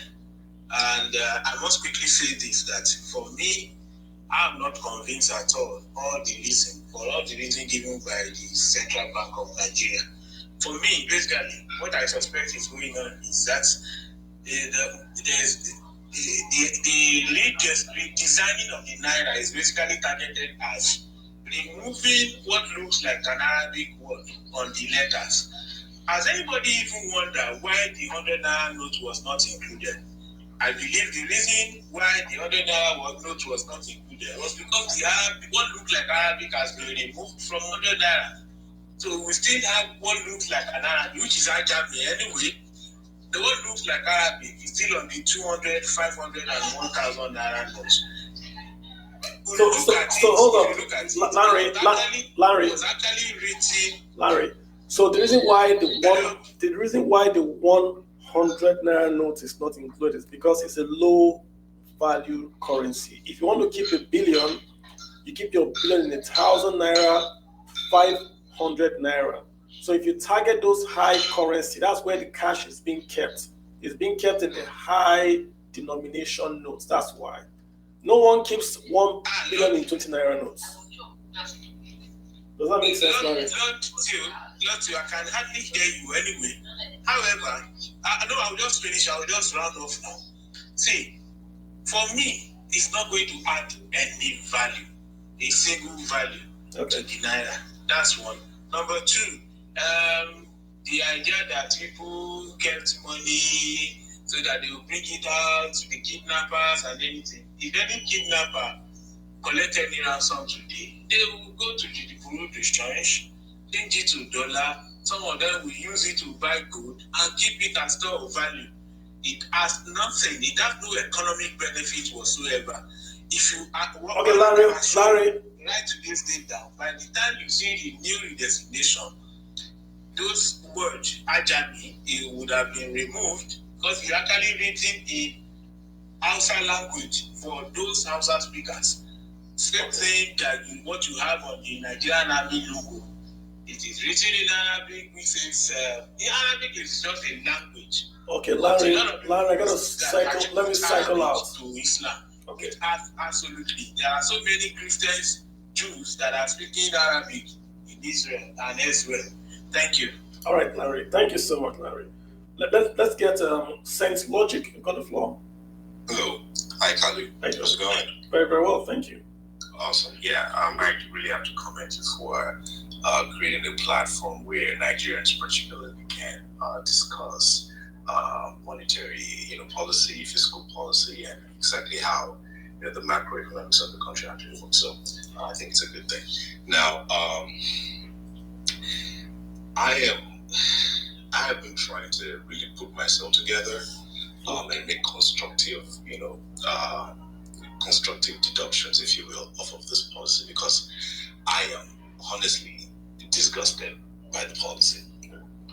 Honestly disgusted by the policy, because the first thing that came to my mind is the first central bank governor has gradually over time. This did not happen overnight.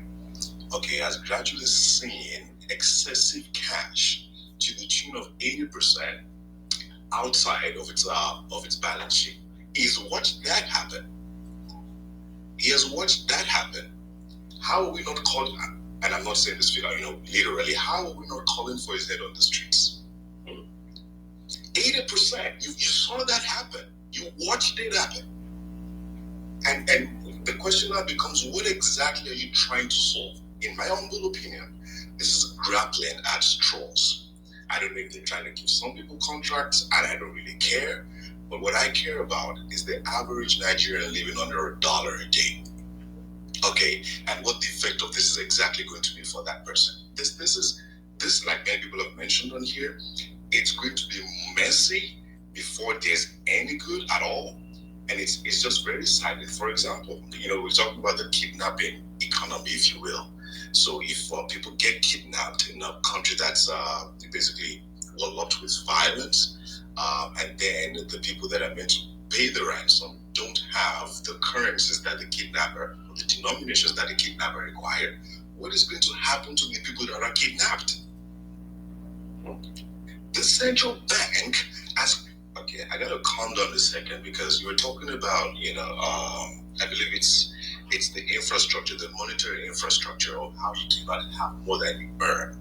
The central bank and this administration has enabled everything going on right now. So to try to say they're trying to fix something at this late hour, it's all marketing in my opinion, and it's not going to do anything. And I am so disgusted by it. And I apologize for the very strong language, but it's not.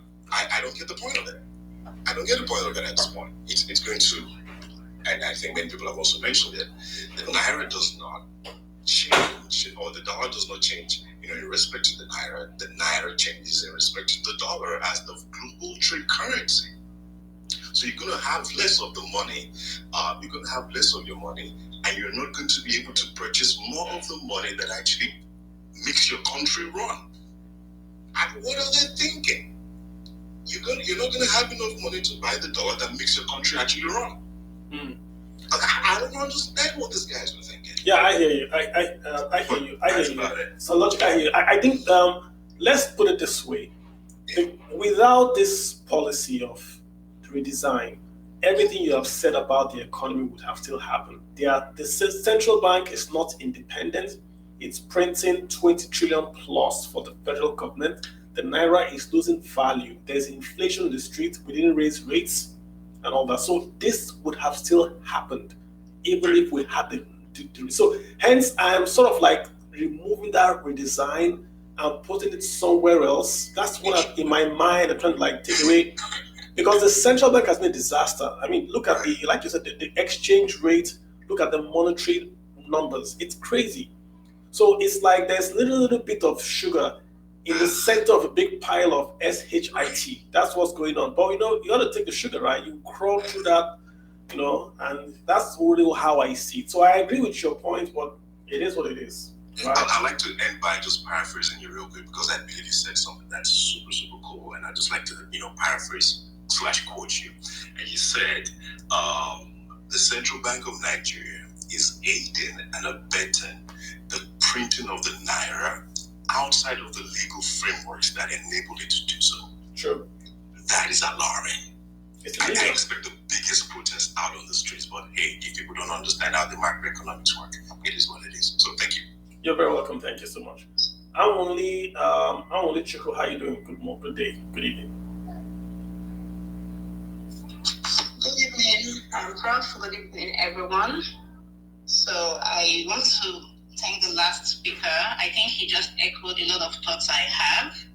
First, I don't see the value of this policy. So I just kind of waited to hear what everyone was saying, and I don't see the value of this policy. It's supposed to be a contractionary monetary policy in their words, to absorb the excess money supply in circulation or whatever. That's one of the objectives.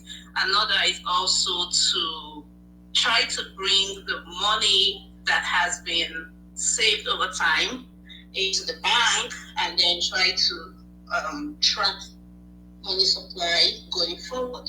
That's what they say. And then I ask myself, for an economy that is largely unbanked, what is the end game, and why do we have this last minute approach like the speaker said?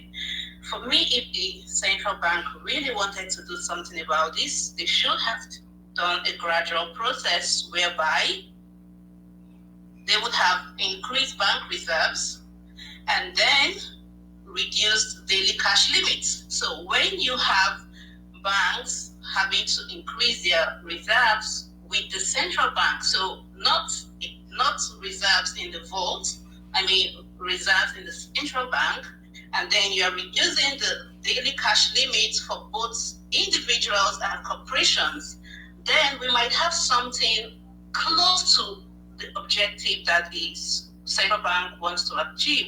But if you tell people to bring in currency, old notes now, by January 31st, does that mean they can't pull it back out into circulation with the new notes or whenever that happens?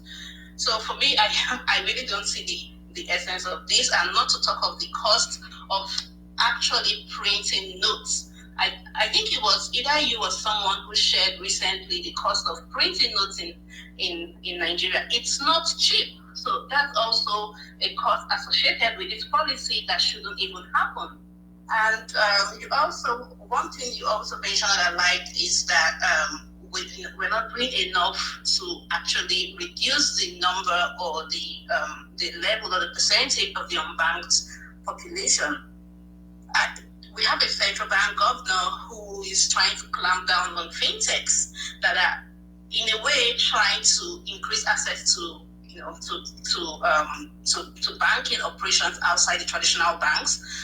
And you're not having the banks or the the central banks or the financial institutions coming to integrate POS vendors. We have a lot of POS vendors across the nooks and crannies of every state in the country. And what I would have expected was we tried to integrate them into sort of an agent banking arrangements with the financial institutions. That is not only going to help reduce cash transactions, that's also going to increase the number of people who are banked and also improve access to this services that we're talking about. I think you've identified a few points that make people don't like the what's going on, right? Let me speak on something you picked on this. Let me just explain it a bit better. CBN is saying that they will release the cash by December the 15th. That's when the new Naira will go out, which means you put your money in today, you're going to get that new Naira December the 15th. So to me, if I wear my conspiratorial hat, it looks to me like the CBN is trying to mop up currency, the same way it mops up to using open market, but it's using this change of Naira as the cause bell, the reason to mop up excess cash from the system, because it wants to devalue. This is my own take on the matter. It wants to devalue. It doesn't want the currency to fall because it feels that the devaluation is being caused by excess demand on the US dollar, driven by excess cash out in circulation. Remember that you cannot buy dollars if you are among the 44. So if you're in that 44 list, how CBN minds operate is that if they don't sell you dollars, then dollars is not being sold. So if you want to buy rice in Nigeria, you can't go to a bank and buy dollars to import rice. So CBN now comes and says we have dropped imports of rice because we, CBN, did not fund rice import. That's how CBN thinks, which is silly, because everybody knows that you simply take your Naira, go and buy dollar, and you import rice. That's I agree with you a bit there. But still, overall, I think it's better than what we have right now. They have to try to get the cash out of the system. That's what I think. You're gonna come back, or you're good? Yes, I hear you. All right, they have to get the cash out. I don't agree with that. Like I said, if they wanted to do something, they should have been a process in place, not this last minute, do this before January. I mean, look at the UK too is trying to transition or rather to change their notes, and you've had them taking the time and saying, okay, by next year, there should be some structure around this. Yeah, but Nigeria does not have. Makes sense. It's not going to achieve the aim. What's the aim? It's just going to put more pressure on the average Nigeria, which is you and I. These politicians, they would, if they have old notes, they would send it to the bank, and they will still be the first to get the new notes out. And that's going to affect both of us. The exchange rate is already going high, and inflation is already on the increase. Thank you.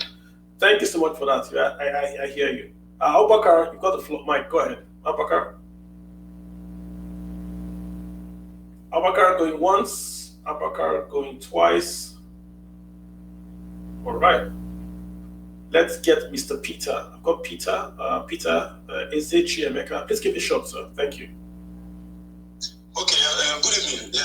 I've listened to what people have said. Everybody that made that statement are very correct. I want to go through by your statement, by your tweet one time. I believe so much in that tweet. When you say that the problem with Nigeria is not actually the issue of revenue, but the issue of spending. Now, I come to say that the problem with Nigeria as it is right now is not the issue of policy formulation, but policy implementation. So the problem, like last speaker said, the problem we're going to get is that the sincerity of purpose and implementation that is actually in most cases showed in corruption. That is the thing. Looking at the antecedent of the CBN governor, do you see him as someone who will be able to implement this particular decision or policy to the best of his ability? I yield the mic. All right, thank you for that. Thanks for keeping it short. Let's go to Femi Olubenga. How are you, sir? Go ahead. Hi, Mr. Kali. Thank you very much. A very good job you've always been doing. And I've gotten enlightened getting a lot following you and picking up learnings online. Mine is some bits of questions, some are rhetoric and some are direct. Late last year, or sometimes early this year, we actually heard that central bank actually printed new notes, new 1,000 Naira notes. I actually wasn't in the country at that time, so I can't say I saw one by myself, but I saw some online. I don't know if it might be fake or not. Did they just wake up now to say we want to mop up cash when we printed new notes for the federal government? Because I know some were actually given to some of the state governments at that time. And that brings us back to what other speakers have said around structures and plan. I'm not sure that is being done. So just to be clear, right? Just to be clear, okay. CBN does not, when we say CBN printed money, what we are saying, hold up, let me just clear up the mic. Someone's mic is on. Is that you? So what happens when we say the central bank is printing currency? What we mean is this: the central bank is borrowing money from the federal government, is borrowing money from the central bank. So the central bank just credits the central bank's account. It's the mint that prints money. So there's no printing press in CBN where they actually print Naira. We're not saying that. We're saying it's just like overdraft. The federal government goes to the central bank and borrows money on an overdraft. So it's in finance terms, it's called you are printing money, just like helicopter money is just a term that is used. So the central bank, they don't deal with, central bank is not going to print money for states. There was a time that they gave states a local facility way during when the government first came in, during the recession, they gave states a loan, like a proper loan, like a bond, but they don't print money like states will go and say, oh, I'm broke. Central bank doesn't do that. Okay, so where I'm actually going behind that is whether it's from another agency or it's still under this federal government, and there should be a sync, because that is actually a waste to me personally. But besides that, no matter what the CBN is trying to do, we have a federal government that still gives out cash to people. Late last year, or probably during COVID, I know there's a particular ministry that gave out cash to lots of unbanked people in some particular areas in Nigeria. I think it's all over the federation. CBN or ministry? Why would they have cost the federal government at that point to say, get a mobile money account, we put this in your mobile money account for you? Yeah, and that brings us to that sync, because I think there's a lot of things missing behind it. Thank you. All right, thank you very much. Shehu, you got the floor. Go ahead. Yeah. Go ahead. I can hear you. Yeah, go ahead. The point I want to make is, I think the understanding of this policy is not there for people, because I thought the CBN is trying to mop up excess cash as a monetary policy tool. And when you mop up excess cash as a monetary policy tool, what you are trying to do is to be able to use the monetary policy to address inflation. So in the long run, we are going to see CBN being able to control inflation through the monetary policy by probably increasing, for instance, increasing the interest rate and the ability to feel the impact of increasing that interest rate. So I think we are confusing, or we are bringing the cashless policy and the monetary policy into one basket. Thank you. I think it's the same basket, sir. Because if there was a cashless policy, there would be no currency in circulation of 80%. So and the CBN is saying that they want to affect monetary policy by bringing cash from outside the banks into the banks, so that when they pass monetary policy can be effective. So I think it's the same policy. The cashless policy has not worked. That's why we have this changing of paper Naira to make the monetary policy have greater effect. That's my take, though. Abiodun, Abi, you got the floor, so go ahead. Hi. Go ahead, sir. Yeah, fantastic. You made interesting conversation and fantastic questions around, all the different reasons why this is. But I'm trying to look at it from maybe two perspectives now. first of all, let's ask the question. And if memory serves me right, I know that the CBN implemented the cashless policy several years ago, where if you deposited above a certain threshold, you'll be charged with it. And so, from that time till now, the choice of is it possible that potentially led to this? And what the cash outside the system at that time that the cashless policy was implemented is. I think I hear 80% now. And so really that it just led to negative consequences in the amount of cash that we have now, of course, in addition to all the illegal activities going on in terms of kidnapping and all that. So that's one angle. And then secondly, from an opportunity standpoint, what does this look like for fintechs that have potentially positioned themselves to take advantage of this, potentially attack the retail market and onboard, customers and users and potentially operate. That's again looking at it, and we can argue about the reasons why CBN is doing this, maybe language, Arabic policies, but just from that standpoint, really, that's my contribution. Thank you. Yeah, quick one. I think the cashless policy has not worked. It has failed. Nigeria is a cash society.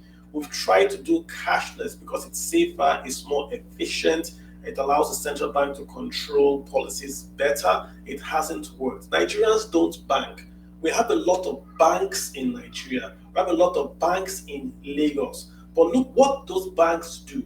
Those banks exist to receive deposits from employers, i.e. salaries that people spend. Real banking, i.e. loans, is not being done in Nigerian banks. I'm not the one saying, so the records are there. Efina, try to Google Efina and try to look at I'm going to try to post it up on the tweet. They do a biannual research where they publish how we are financially included. That's the big problem. Nigerians don't do business with banks. So mobile banking also has not worked in Nigeria because it's too complicated. Again, not my take, but what people are saying. Hence, you saw fintech come in and offer a lot of services, and Nigerians are queuing up with fintech. I don't support these loans that they give, but it's faster to get a loan from a fintech. Fintechs seem to be a bit on the ground than the Nigerian banks. Hence, people are going over there, right? So this whole issue is a big opportunity for fintechs to basically say we can be a bank for you. You don't have to worry about government changing currencies in the next 5 years. That's my take. It's a big opportunity, and banks really have their work cut out for them. Cletus, how you doing? Go ahead, sir. I've got Cletus, Cleo, Rich. You got the floor? Go for it. Cletus, go ahead. All right. Good evening. Good evening. Thank you very much for having me. First of all, I want to comment on your comment on the financial policies that appreciate it, sir. Thank you. All right, so on this this new Naira, I think that introducing it at this time, given the time frame that they are giving, is actually beyond the cashless policy. I think that there is now that's just what I think. I hope that prove me wrong, because what they would actually end up doing is drive up exchange rate and then increase inflation beyond the level it is right now. But what we've seen is just how many things. It's quite alarming. The crash of Naira, just how many things. So if we are not gotten up to the point where the policy is supposed to start to tell people look at what is happening, right?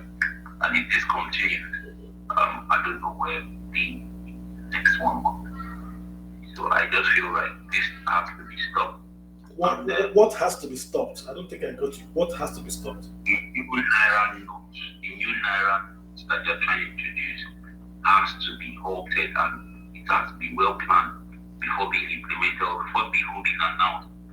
See, because they know that there's a lot of cash outside, and the truth is that most of this cash are with politicians, because if not, it will not affect the currency, the exchange rate, the way it's affected. So very quickly, why should it be stopped? If you don't mind, very quickly and very succinct, why should it be stopped? What's the overall reason? Okay. Yeah, what I said it should be stopped or paused or suspended so that a more well thought out plan on how to get us into the cashless system would be planned and actually planned and prepared for, because this one they didn't put serious thought into this. It's very obvious because the way it's going to affect the currency exchange, it's going to be alarming. So I think that they should, when I say stop, I don't think they should finally scrap it all, but at least think about a better way of achieving the goal. The goal is to help fast track a cashless economy. That's what they say that's basically it for this. So I think that that's the reason itself, then a well thought out plan should be done, not this one, not what they're saying right now. What part of the plan didn't you like? It's not well thought out.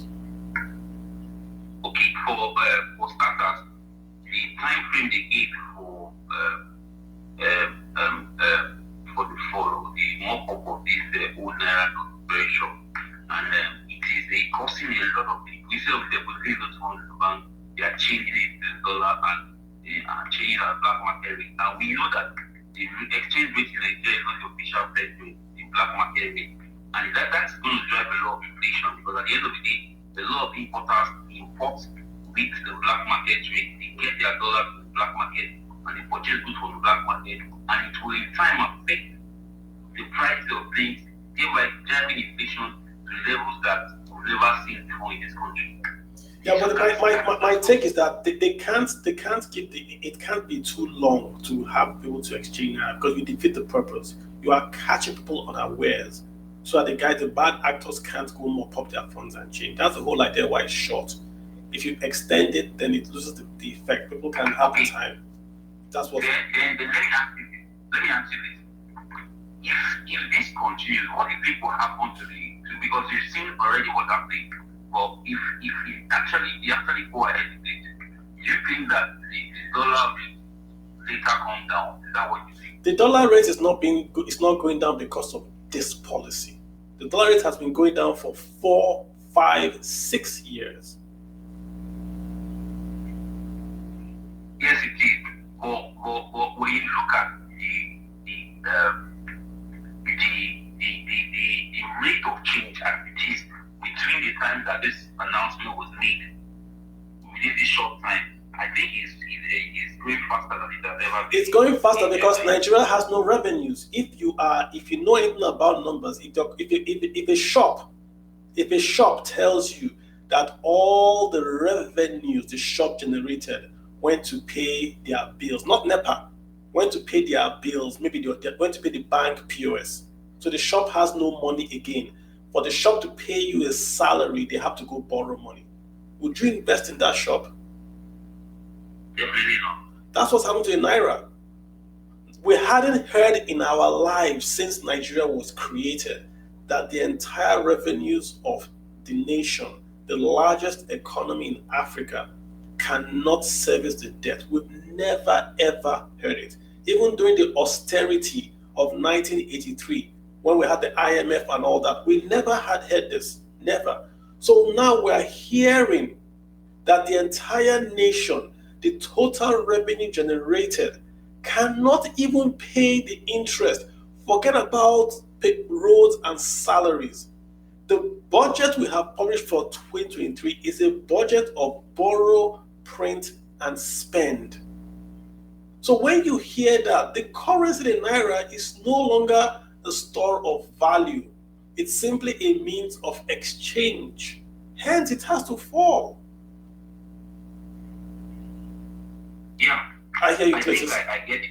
Let's get our building in here. Sorry, but just before I go ahead, I want to say that with everything, that's why we say that this coming at this time, I still think it's a big deal advice. With everything that you have said now, okay. I think they should have worked on increasing the revenue to the revenue so that you can absorb the effect of this policy that they are bringing in now. Thank you. Super, no problem. Abi, let's hear you, sir. I heard you. Have you spoken, sir? Yes, I have spoken with you. Sorry, but let's get Cliff. I do apologize. Cliff, please go ahead. Cliff. I'm just going to get up stage now. Thank you. Yeah, Cliff, go ahead. All right, thank you, Carlo. I just have some questions for you. So, basically, I've been hearing the impact on the economy and also on, individuals. But I want to now look at it from, I'm asking this question to also think of the impact that this could have on financial institutions. And in this regard, I think that very recently we had a Moody's downgrade of financial institutions based on their access to foreign currency and all that. And aside that, I'm also looking at areas where financial institutions are now forced to meet certain regulatory directives like the Basel standards and all that. So with all this, how are investors going to be looking at the country and also our creditors? And will this have impact on further downgrade of ratings and eventually impact on accessibility to capital? Yes, it will, because when you are down, when you want to borrow money, you have in the West they use a credit scoring. The credit score starts from say about 450 to about 850, right? So the higher your credit score, the lower the interest rate that you pay. It's the same with nations. So nations are rated, i.e. the bonds that Nigeria issues is rated. The bond is rated, Nigeria is rated. So if you have AAA, that's the blue chip top end bond. That means that nation like the US, like Switzerland, can borrow at the lowest international rate. When you go from AAA to BBB, you start going to BBB, CCC, you are now in what is called junk bonds, which means it is not investment grade. If it's not investment grade, then you, the issuer like Nigeria, has to pay more interest to attract investors to buy your bonds. That's why Nigeria was paying 8.5% to attract guys to lend us money in dollars, because we don't have the capacity, we don't have a good rating. Now that Moody has further downgraded us, right, it will mean that if we're going to borrow internationally in the foreign currency, we have to pay more. That's why you see Nigeria leave the international market and start to borrow locally. Because if you go abroad, we're going to pay much, much more because we have a lower rating. Paying a high interest on your debt is not good. I saw a guy on Twitter celebrating that Nigeria's debt yield is 8.5. So investors are rushing here to buy our debt. It's not very, very good. It simply means you and I are paying that investor 8.5% in dollars to invest or to buy Nigerian debt. So not good at all. So that answers your question real quick. Right? Great. Let me get was that you just spoke? Oh, that was Cliff. All right, let's get Idris. Idris, you've got the floor, so go ahead. Thank you very much, Carlo, for the opportunity, and thank you yet again for your financial educative tweets. They're usually a teachable moment, if you don't mind my saying so. Thank you. I have two questions, basically. What really are the underlying reasons for 80% of our cash being out of the banking system? Because clearly this portrays a grossly dysfunctional but fundamental flaw and defect in our economy. When you have that massive amount of cash out of the regular banking system, you basically have the economy, if you don't mind my saying so, because the informal sector, if all of that cash is presumed to be there, by what criminals are doing, it tells you there's a system failure. So I would like some insight on that, because why I'm asking, I think you tangentially treated the issue a while ago, but why I'm asking basically is that, okay, if a substantial amount of that cash comes back between now and December to get the new Naira notes, without the underlying reasons giving rise for that amount of cash to be out of the system, being sorted out, that fund, that cash will still go out of the banking system. I imagine. But in the interim, what it's going to do is going to mess up your forex management. Because I can't imagine for now what an import manager or finance manager in any regular company will be thinking with the rates of escalation in the forex. It's not usual. Something is terribly dysfunctional in the Nigerian economy. Secondly, question: do you think there is institutional capacity to manage it, to manage this new redesign process within the time frame the CBN has rolled out? Are the banks ready for it? Is the CBN, is the Mint, I imagine they might be printing a lot of the funds out of the country, but are they ready? Do we have institutional capacity to roll out this thing within the time frame they are proposed? Thank you very much. Yeah, so let's do your second question last. The question is simple. Can 2.7 trillion flow from outside the banks to the banks in 90 days? The simple answer for me is no, it can't. Do you know what 2.7 trillion is? It's a lot of cash. That's why I'm advising you, don't take cash again. Leave it alone. Checks, POS, money transfer, mobile banking, all that, start doing it. Leave cash alone, which is, I think this is the way CBN is actually going to. Because if they make you maybe try the banks or to try and buy money out, you might stay. So that's to answer your question. It's going to be a lot of chaos, guys, especially in January. It's going to be crazy. So don't even go there on that one. On the first one, I'm not really sure I got your question. I think it's the same issue. There is no good time to do this, and this has got to be done. Let's just be very, very clear.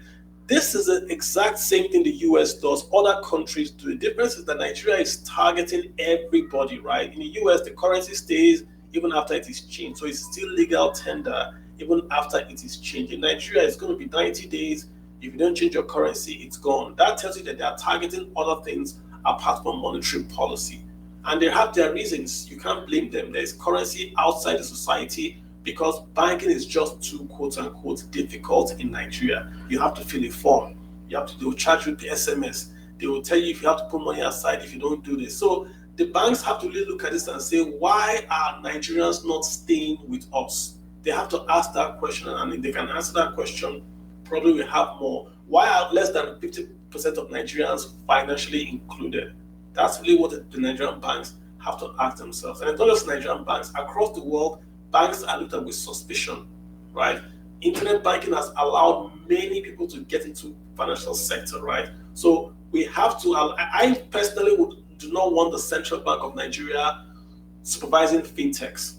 I think somebody should supervise fintechs. Fintechs should compete with the banks. You can't have the regulator for banks licensing competition. That's why the CBN has been very slow, or was very slow, to license MTN and the rest, because they are competition to the banks.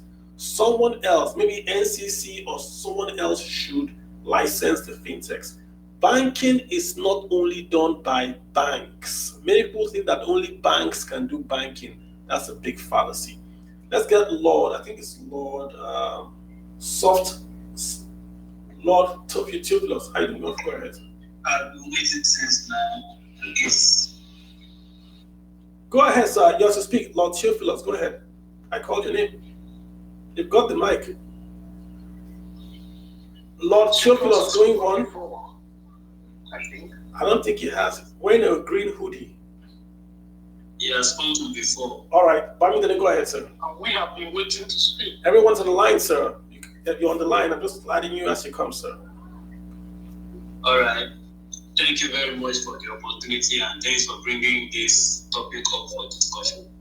Well, I just want to address the fears of those that are, being skeptical about the capacity or the intention of CBN under this kind of policy. I just want to give a brief explanation, and I hope that they will understand what I want to try to say. See, for me personally, I'm not a fan of CBN. As a matter of fact, this is the only thing that he has ever proposed that seems appealing to me because everything that they do there, sincerely, I perfectly understand, and he has always taken a wrong step at every point in time.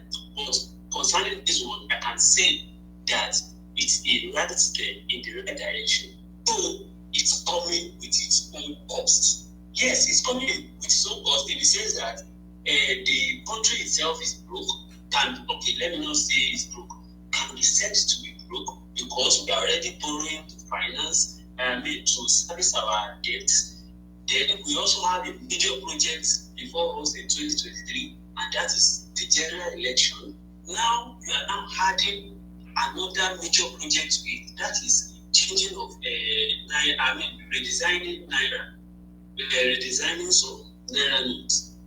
It's a major project, and we all know how these people used to go about awarding contracts, getting kickbacks, and all that, just to how they upload everything so that I can get some things back.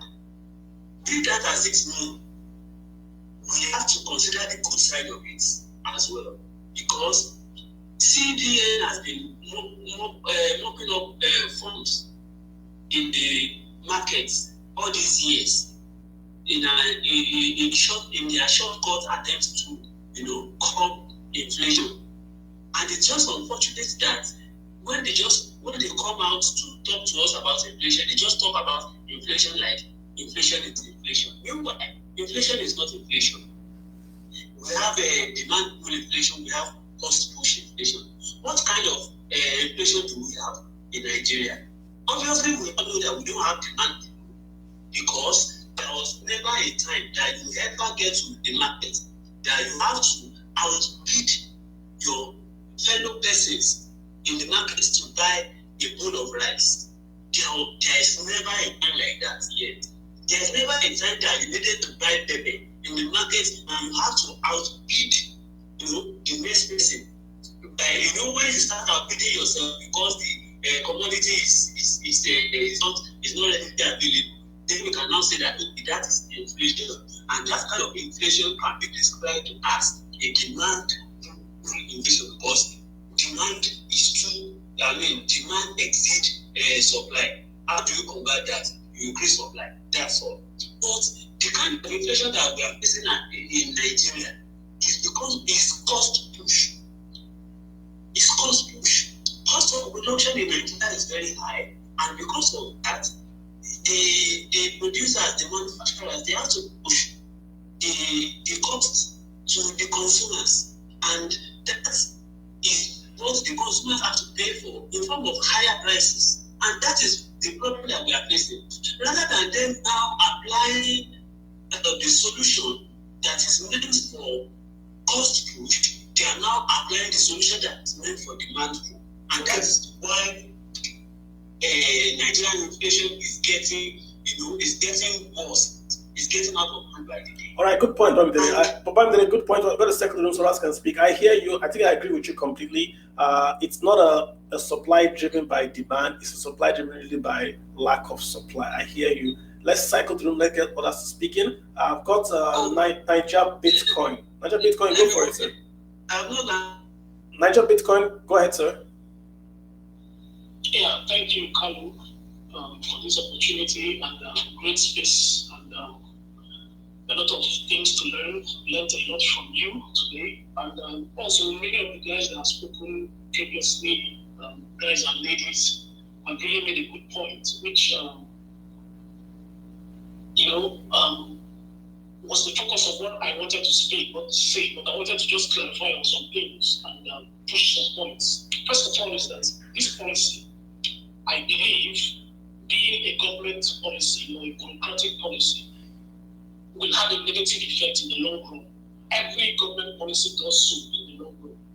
Where we are in the first place is because of government policies. What I want us to focus on is how will this affect the ordinary Nigerian?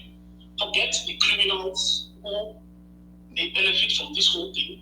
How is this going to affect the ordinary Nigerians? See the short amount of time that was needed for this thing to be done. The majority of Nigerians who don't even have accounts, who are cash based, all their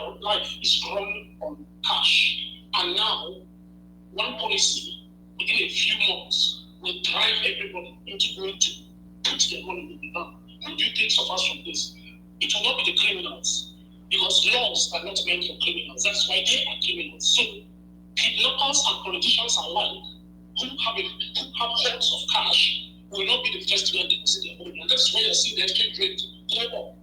I understand your point of Naira will keep going down. We all know why. If you have a lot of dollar-denominated debt, which must be paid back in dollars, well, the government must come up with ways to pay back its interest. So that must be funded by the central bank. And that is why the Naira will keep going down. However, this will not be done slowly. But with this kind of policy, we know it's going to be accelerated, because we talked about how this will help to stop things like kidnapping and blah, blah, blah. But when you look at it critically, criminals do not keep to rules and regulations. Therefore, if a kidnapper gets somebody, they will.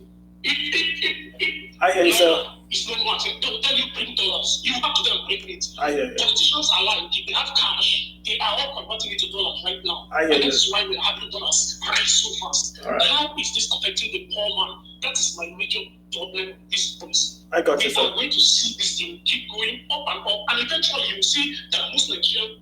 And let's get Ben Keshiro. How you doing, Mr. Ben? Please go ahead, sir. Oh, good evening, Kalu. Thanks for taking my voice on your program. Excellent program. I've just got one particular theory. Well, not one, but it's a major theory in terms of why this policy has been brought in now. I think that counterfeiters have had decades to perfect the grafting of the Naira notes within the economy. And because so much of our economy is driven by cash transactions in the informal sector, it's become increasingly difficult for the government and the central bank to manage this situation. And it would normally, I think, explain why a lot of the locally produced goods are going up in price, because if you have this constant supply of fake currency that's been pumped into the economy, it's going to have the detrimental effect that it's having at the moment, and it's had, as I say, decades to garner greater momentum. So I think, amongst other things, and amongst all the things that everybody else on this panel has said, I think the counterfeit problem is a lot bigger than perhaps the central bank and the federal government really want to admit. But it is a major problem. It is. It is big time. I know. Just to come back to you, the U.S. government actually did a request or proposal and RFPI for anyone that can add on to features for the current dollar to make it like machine readable. So they basically want to see if they could add stuff on that piece of paper. So when it's being read high speed, very machine, it could detect fraud and all that kind of stuff. That's the ultimate grail, right? Where you can have smart paper currency that is it able to be coded and be to be faked. A central bank backed currency might do that. Currency with a chip might do that, but then what's the cost of putting a chip into paper? Is it going to be maybe you spend $1,000 to print one paper costing $10? So back and forth, but the security of the currency, I think, is the main thing. If we can get a Naira that is more or less secure, then I think we've solved almost 90%. But counterfeiting is going to be a big issue. Right now, I'm pretty sure they are waiting for the new template, and by March, you start to see fake currencies out there. So I don't know what this is going to do, but it's better we at least try. That's my take. Lam, you've got the floor, sir. Please go ahead. Okay, thank you. I'll make 2 quick points here. One of the last speakers talked about, Nigeria is going through a cash pool, and he talked about demand pool and cash pool inflation. I've always said it that Nigeria's problem cannot be solved by economics, because when you look at the typical economic situation of every other country in the world, you can categorize the problems or the challenges they are going through with theoretical economics. But Nigeria is a beast on its own. You cannot say, this is a demand pool or a cash pool inflation, because it's both of them. First of all, we don't have enough supply of goods and services in Nigeria. So everything is expensive. We don't have proper infrastructure to produce all of these things. So everything, we have few goods, we have bag of rice is expensive. Every basic goods and services are expensive because we don't have a lot of it. On the other hand, even the cost of producing all of these goods as well is also very high. So it's both demand and supply, both demand and cash flow. Then the other point I'll quickly make is regarding this policy. I think, it's a policy that makes sense in most countries in the world, but in Nigeria, I struggle to see the sense of it in the time span that is, because people have talked about the citizenry and all of that. I'm looking at the banking sector right now. When you bring cash into the bank, somebody counts it at the counter, either the note counter or the bulk guys in the bulk room. When you have people bringing in 5-10 million, you have 20 people bringing 5-10-20 million, every day for especially for Christmas period. Like, those guys are probably not going to have Christmas and New Year break. So they have to work longer hours, like banking hours have to be extended from like 7 a.m. to like 6 p.m. So, and we all know this whole Japa situation in Nigeria. Most of the bankers are leaving the country. So they have very few people.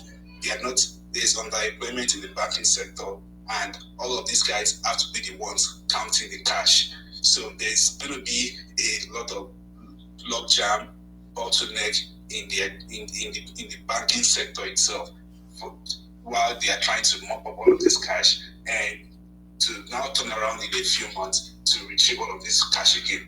I don't see how feasible it is in the long run.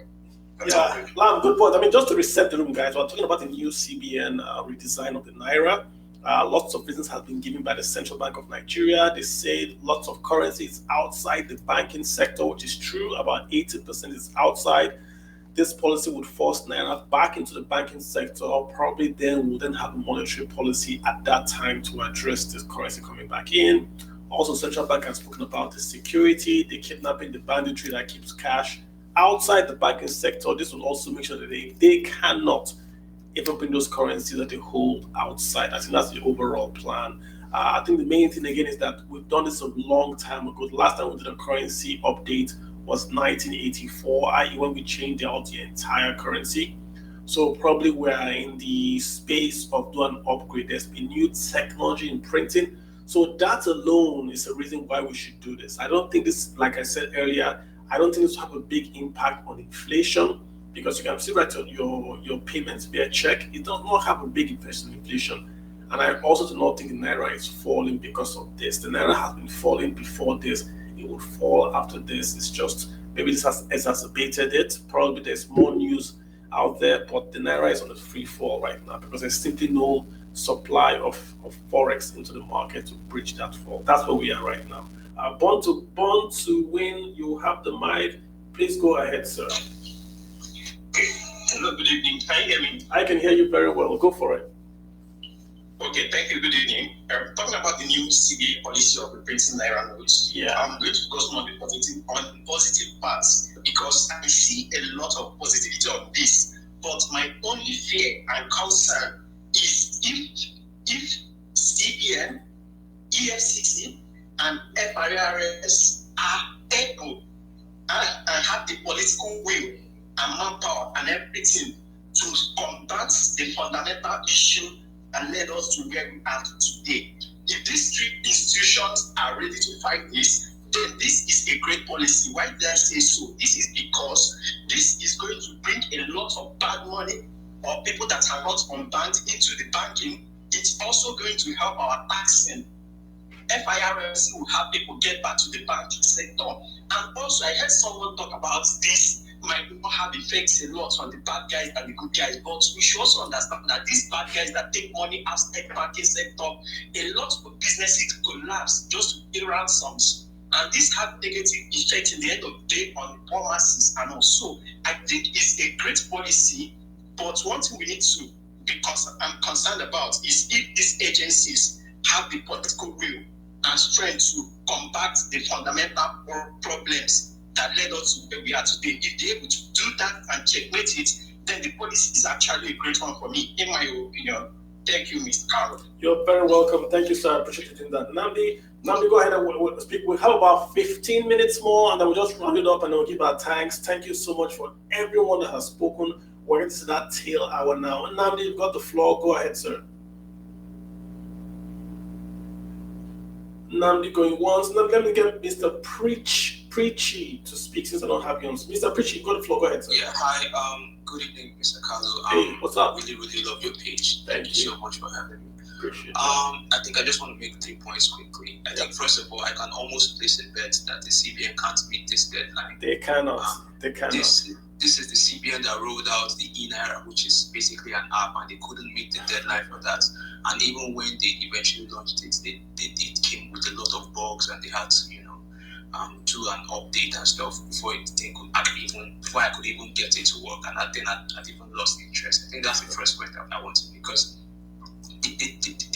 this policy can't work with them. They can't work in silos. They need the banks to work. The banks are understaffed. The banks are not enough in Nigeria to actually, we don't have enough manpower to implement such policies. So obviously they can't meet this 2 months deadline that they're putting. So I'm not even losing sleep because I know they have to extend it.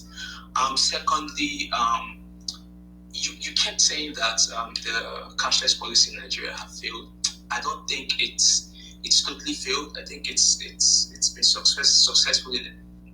I think it's been fairly successful, maybe not as successful as we all want it to be, because I can basically go about my week without having to touch cash, and I can basically do everything. Where do you live? From transportation to all that. And lastly, I wanted to ask, the last point is actually a question. Do you think this is an opportunity for us to just denominate the Naira? Since we're already reprinting and it's going to cost us, can't we just denominate just like the way they did in Ghana and stuff? Yeah. Thank you. Yeah, good question. So where do you live? Just a question. Where do you live? You don't have to give me what city do you live in? I live in Lagos. I lived in Lagos, but I'm currently in London. Okay. I'm part of the Jabaka. Oh, got you. So the point is that Lagos is cashless, right? But once you cross Lagos, everyone uses cash. Once you cross Lagos, I went to the north and there were long lines at the ATMs and all that. Even if you go to my village, there's no cashless in my village. So the point I'm trying to make is this, right? Cashless has failed because there's 80% of cash outside the banking sector. Nigeria is a cash economy. That's what it's improved, but it has really not achieved what it was supposed to have achieved when it was generated. So that's why we say maybe more work needs to be done, but it hasn't really done what it was set to do. On this monetization, I hear it all the time. People come on Twitter and say, hey, we should just take up the zeros. That's nothing. It adds nothing to the currency, right? You can't create value by chopping up numbers. That's like adding, you take boiling water, you put salt, and you say you have soup. It doesn't work that way, right? When Ghana did their monetization, what happened? Nothing happened. The economy got oil. That's why you see the currency went up. Not because of the monetization. That's not what happened to Ghana. If you simply take away numbers, it doesn't change anything. Zimbabwe took away how many numbers and issued new currency. What happened? It's still a weak currency. So the only way your currency gets strong, is when you export. Nothing else. There is no halfway, there's no cheat sheet. If you want your currency to be strong, you export. End of story. Every other thing is just, you're trying to just beautify. If you take your dog and you name your dog a cow, it doesn't become a cow. That's what demonetization, right? Just want to make that point real quick for you out there. Right, we got Oni Ade. I think you're second to last to go. And then we'll just call today. Hey, Oni, hi. Yeah, thank you, Mr. Carlo. Can you hear me? I can hear you very well, sir. Go ahead. All right, so for me, this is just one of those flash moments of brilliance. I want to be positive about this policy, and irrespective of our misgivings, whether people are converting to dollar or not, the last person that's going to end up with the Naira must take it to the bank. So either way, the Naira are going to get to the bank anyway. So that's number one. And number two for me is that even before this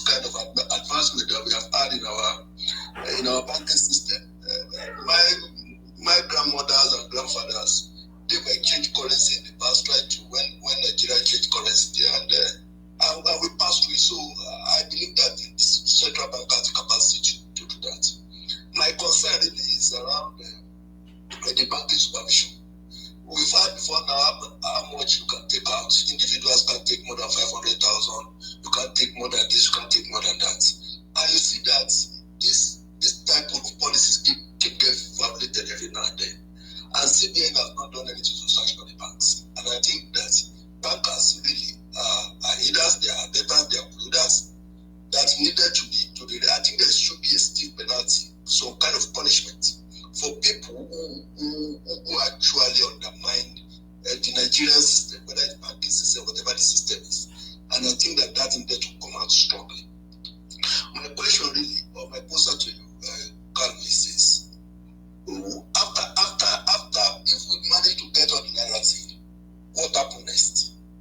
What is CBN going to do to make sure that this money, this cash, don't get out there again? What is going to be done differently? Because if nothing is done, then it's just a wasteful exercise. It's just another tick in the box.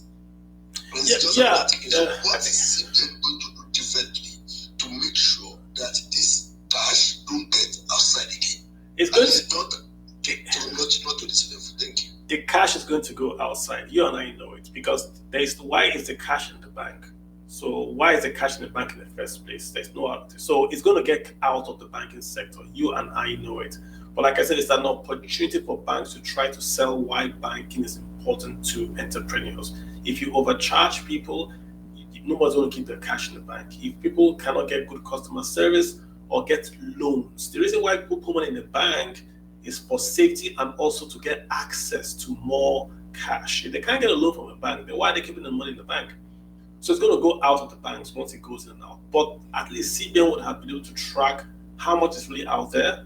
It will destroy all that fake currency that is out there. And possibly we can then know where the currency is. If we get deposits in Kano or deposits in Akure, we know this is where there's economic activity and we can start to focus efforts on there as well. But in terms of what will happen, clearly the money is going to go in and it's going to come out. That's just what's going to happen. So that doesn't mean it's a failure. It just allows us to track and to do better. That's my take. So last two guys, we've got Tunde and we've got Adeleke. Let's go for it. Tunde, you got the floor. Go ahead. Yes, thank you, Carl, very much. Just one quick one. The timing to me is a bit too short. Now, around the middle of December to early January, people are in low-key festival period. So, do you want to break people's Christmas, New Year celebration because of this thing? So, the time is too short. Anything less than is basically 1.5 months. Even UK, other countries take months, maybe 3 months, 6 months. So why the rush? They want to, that's it. Because they want to catch you. They want the rush? Because then if you really want to discourage cash, why don't you first of all encourage people to use cards? Government still gives this money to the what do we call them? The poverty alleviation money. They give it by cash. You see, minister, she puts in cash. So if they do, then the rural areas, how many people can use cards? The Naira did not work, just like somebody said. I know how long it took for me to register Naira. They charge even on Naira. And I decided that I'm not going to use it again. So I think they should give more time for this thing and really rethink it very well. Thanks. Good point there. Good point there. I mean, like you said, it's self-explanatory. I think it has to be short for it to have the surprise effect because they want to destroy illegal cash. That's why it's that short. But just making that point. Adeleke, you've got the floor. You're the last guy to speak. Go ahead, sir. Oh, yeah. Thank you so much for the opportunity. So, quick one now. I just want to say that, everyone has said it's a good policy and all of that. But I see it in another dimension. I'm seeing it also to help fight this terrorism. I don't know if anyone had mentioned that, but I just heard lately about this Lagos-Ibadan Expressway kidnapping and stuff like that. Now, these kidnappers are requesting for ransom. I believe it is cash they are asking for. So if nobody is able to, if the cash is worthless with them at the moment, perhaps the whole will see the trend drop, and then we'll look for other ways to even tackle. At least for the financial aspect, the monetary aspect, I think that is a good one for now to help us in stemming. This is one of the things it can also help us in reducing. Now, we mentioned a lot of things about the economy, going cashless and stuff like that. Now, The thing is this, I want to just kind of like jump to the value. Sorry, I'll drop that for jump to the value of the Naira. I know it's beyond what we're discussing, but it's connected. Now, if, like you said, there's no demand for the Naira, we are not exporting, there's nothing valuable, quote unquote, that we have that people want. Lately I was just Google, what Nigeria, the nations we export to. I looked at America, I looked at Canada, I looked at all of these countries. Where are they exporting to? Canada and US, they seem to be number one with themselves. They export a lot and import from each other. China, the same thing. So I looked at Nigeria and say, India is our number one export. We export number one. Is our number one, how do I say now, the nation that imports our products the most. I wonder what are they importing from us? It must be petrol anyway. So, but I looked at the percentage of non-oil export. It was just like less than 10%. So the point is, now, it might take a long time. I know a lot of people are into agriculture and exporting cocoa and stuff like that. Yes, we can move on from there. Gone are the days of granite pyramids. But now, is there a way that we can attract more dollars into the economy? And I see one way. One way of it is like, really, if you look at the things that Nigerians, the major source of dollars into Nigeria is from Nigerians abroad, actually. Nigerians abroad are the ones that bring dollars more into Nigeria. So if you see somebody who is exporting, maybe some local things that are maybe ofada rice and stuff like that into America, UK, who are the people consuming it? It's Nigerians over there that are consuming it. So as people are jackbuying, let me use that word, jackbuying out of Nigeria, they're actually creating a market for the Nigerians back home to earn foreign currency. If Border Boy goes to America to perform, of course it will be Nigerians that are going to issue. I'm not saying Americans are not going there. I'm not saying so, but generally we'll expect that the Nigerians in those countries are the ones patronizing them, so they're actually getting foreign currency from there. So is there a way, that the government or some private individuals, because really, private individuals are the ones that drive the economy. Government just creates availability of employment. I was telling somebody that, look at Uber. Uber is not American government that created Uber. It's not it's just someone, private individuals. Amazon, how big it is today is because somebody decided that I am going to create e-commerce. I'm going to make buying and selling easy for everybody. Alibaba, all of those things, it's not government. So the same thing here.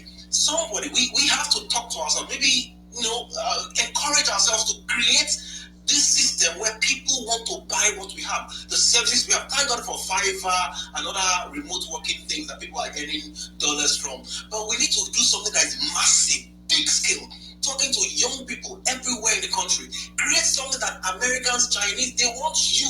They want to buy into it. So one aspect is Nigerians abroad. Create an avenue for people to export a lot of things to Nigerians abroad. Maybe we'll get more dollars. Maybe Nigeria Naira will be more valuable. Maybe, I'm just thinking, I don't know what you think, Mr. Kalu, about this. Maybe you are the financial expert in that area. And then lastly, is there a way that we can even, maybe, another source is people that are just traveling abroad, can we maybe tax them? Not taxing this, says that we are taxing their monthly income, but maybe like before they go, something, drop something. You are obliged to drop $1,000 in the next 2 years or 3 years or something. I don't know. I know it's unfair. It doesn't sound logical, but I'm just thinking there's something that can be done. So that's what we need to stop the bleed. We are bleeding. The thing is going down the drain. How can we stop it? And then lastly, I think we have talked about this, but just to put something extra on the table, our cashless economy.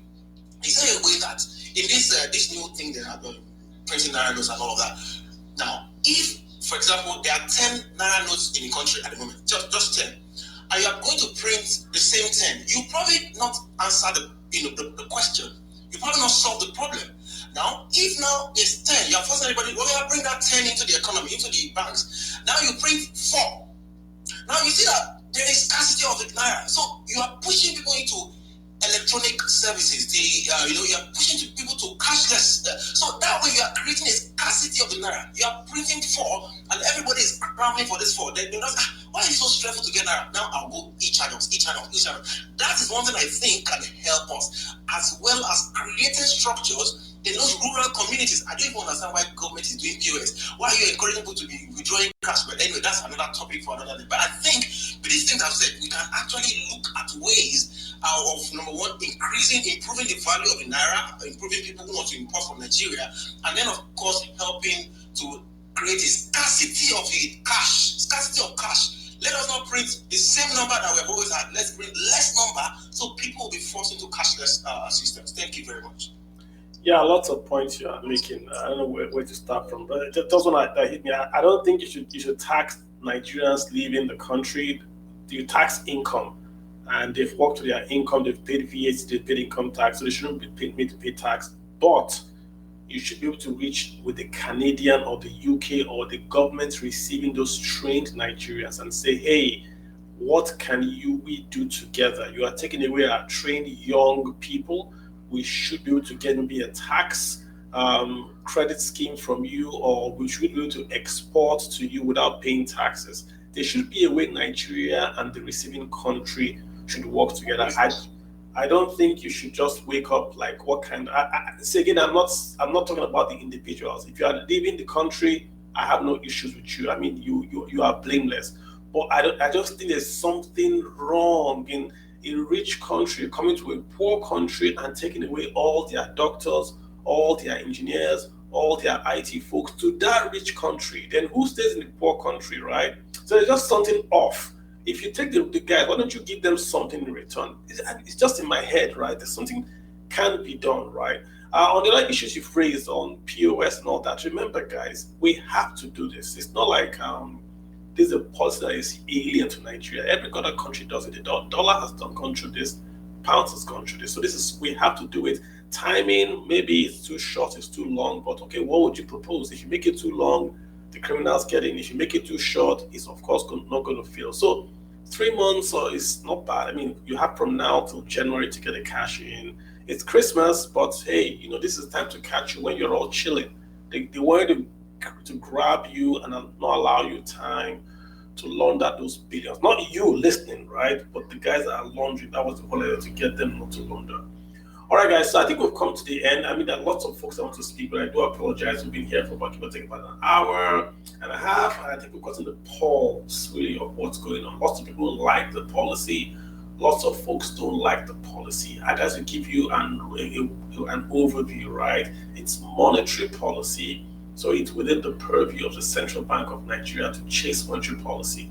That it has tried to do in the past, but it's saying that it cannot effectively do monetary policy if 80% of the currency printed in Nigeria, about 2.2 or so, is out of the banks, about 2.7 trillion out of the banks, out of 3.23 trillion.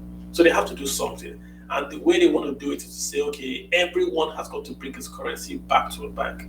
If the currency is back in the bank, I think there will be a policy passed by CBN there, either they devalue or they do something. And this is all an idea to reduce cash in circulation so the informal market cannot respond. We don't know, but I'm just speculating off the top of my head.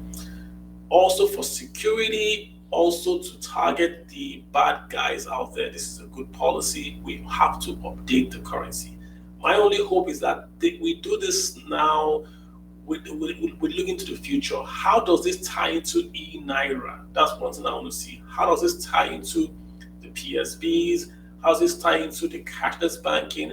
There has to be a bit more policy communicated from the CBN. This just can't be a blunt police action.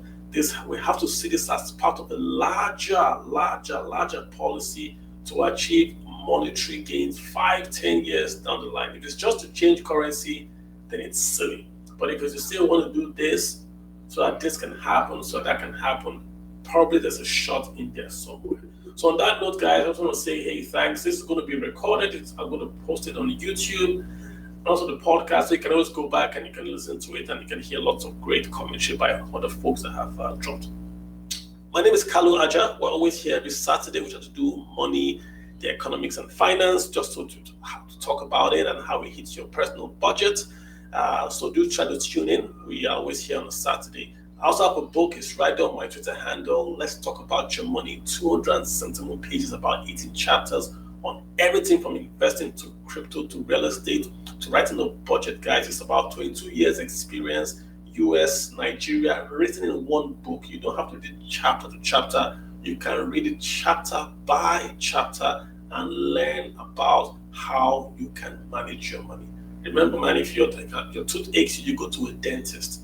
Money is a funny creature. You've got to understand money. I'll leave you with the rule of 72.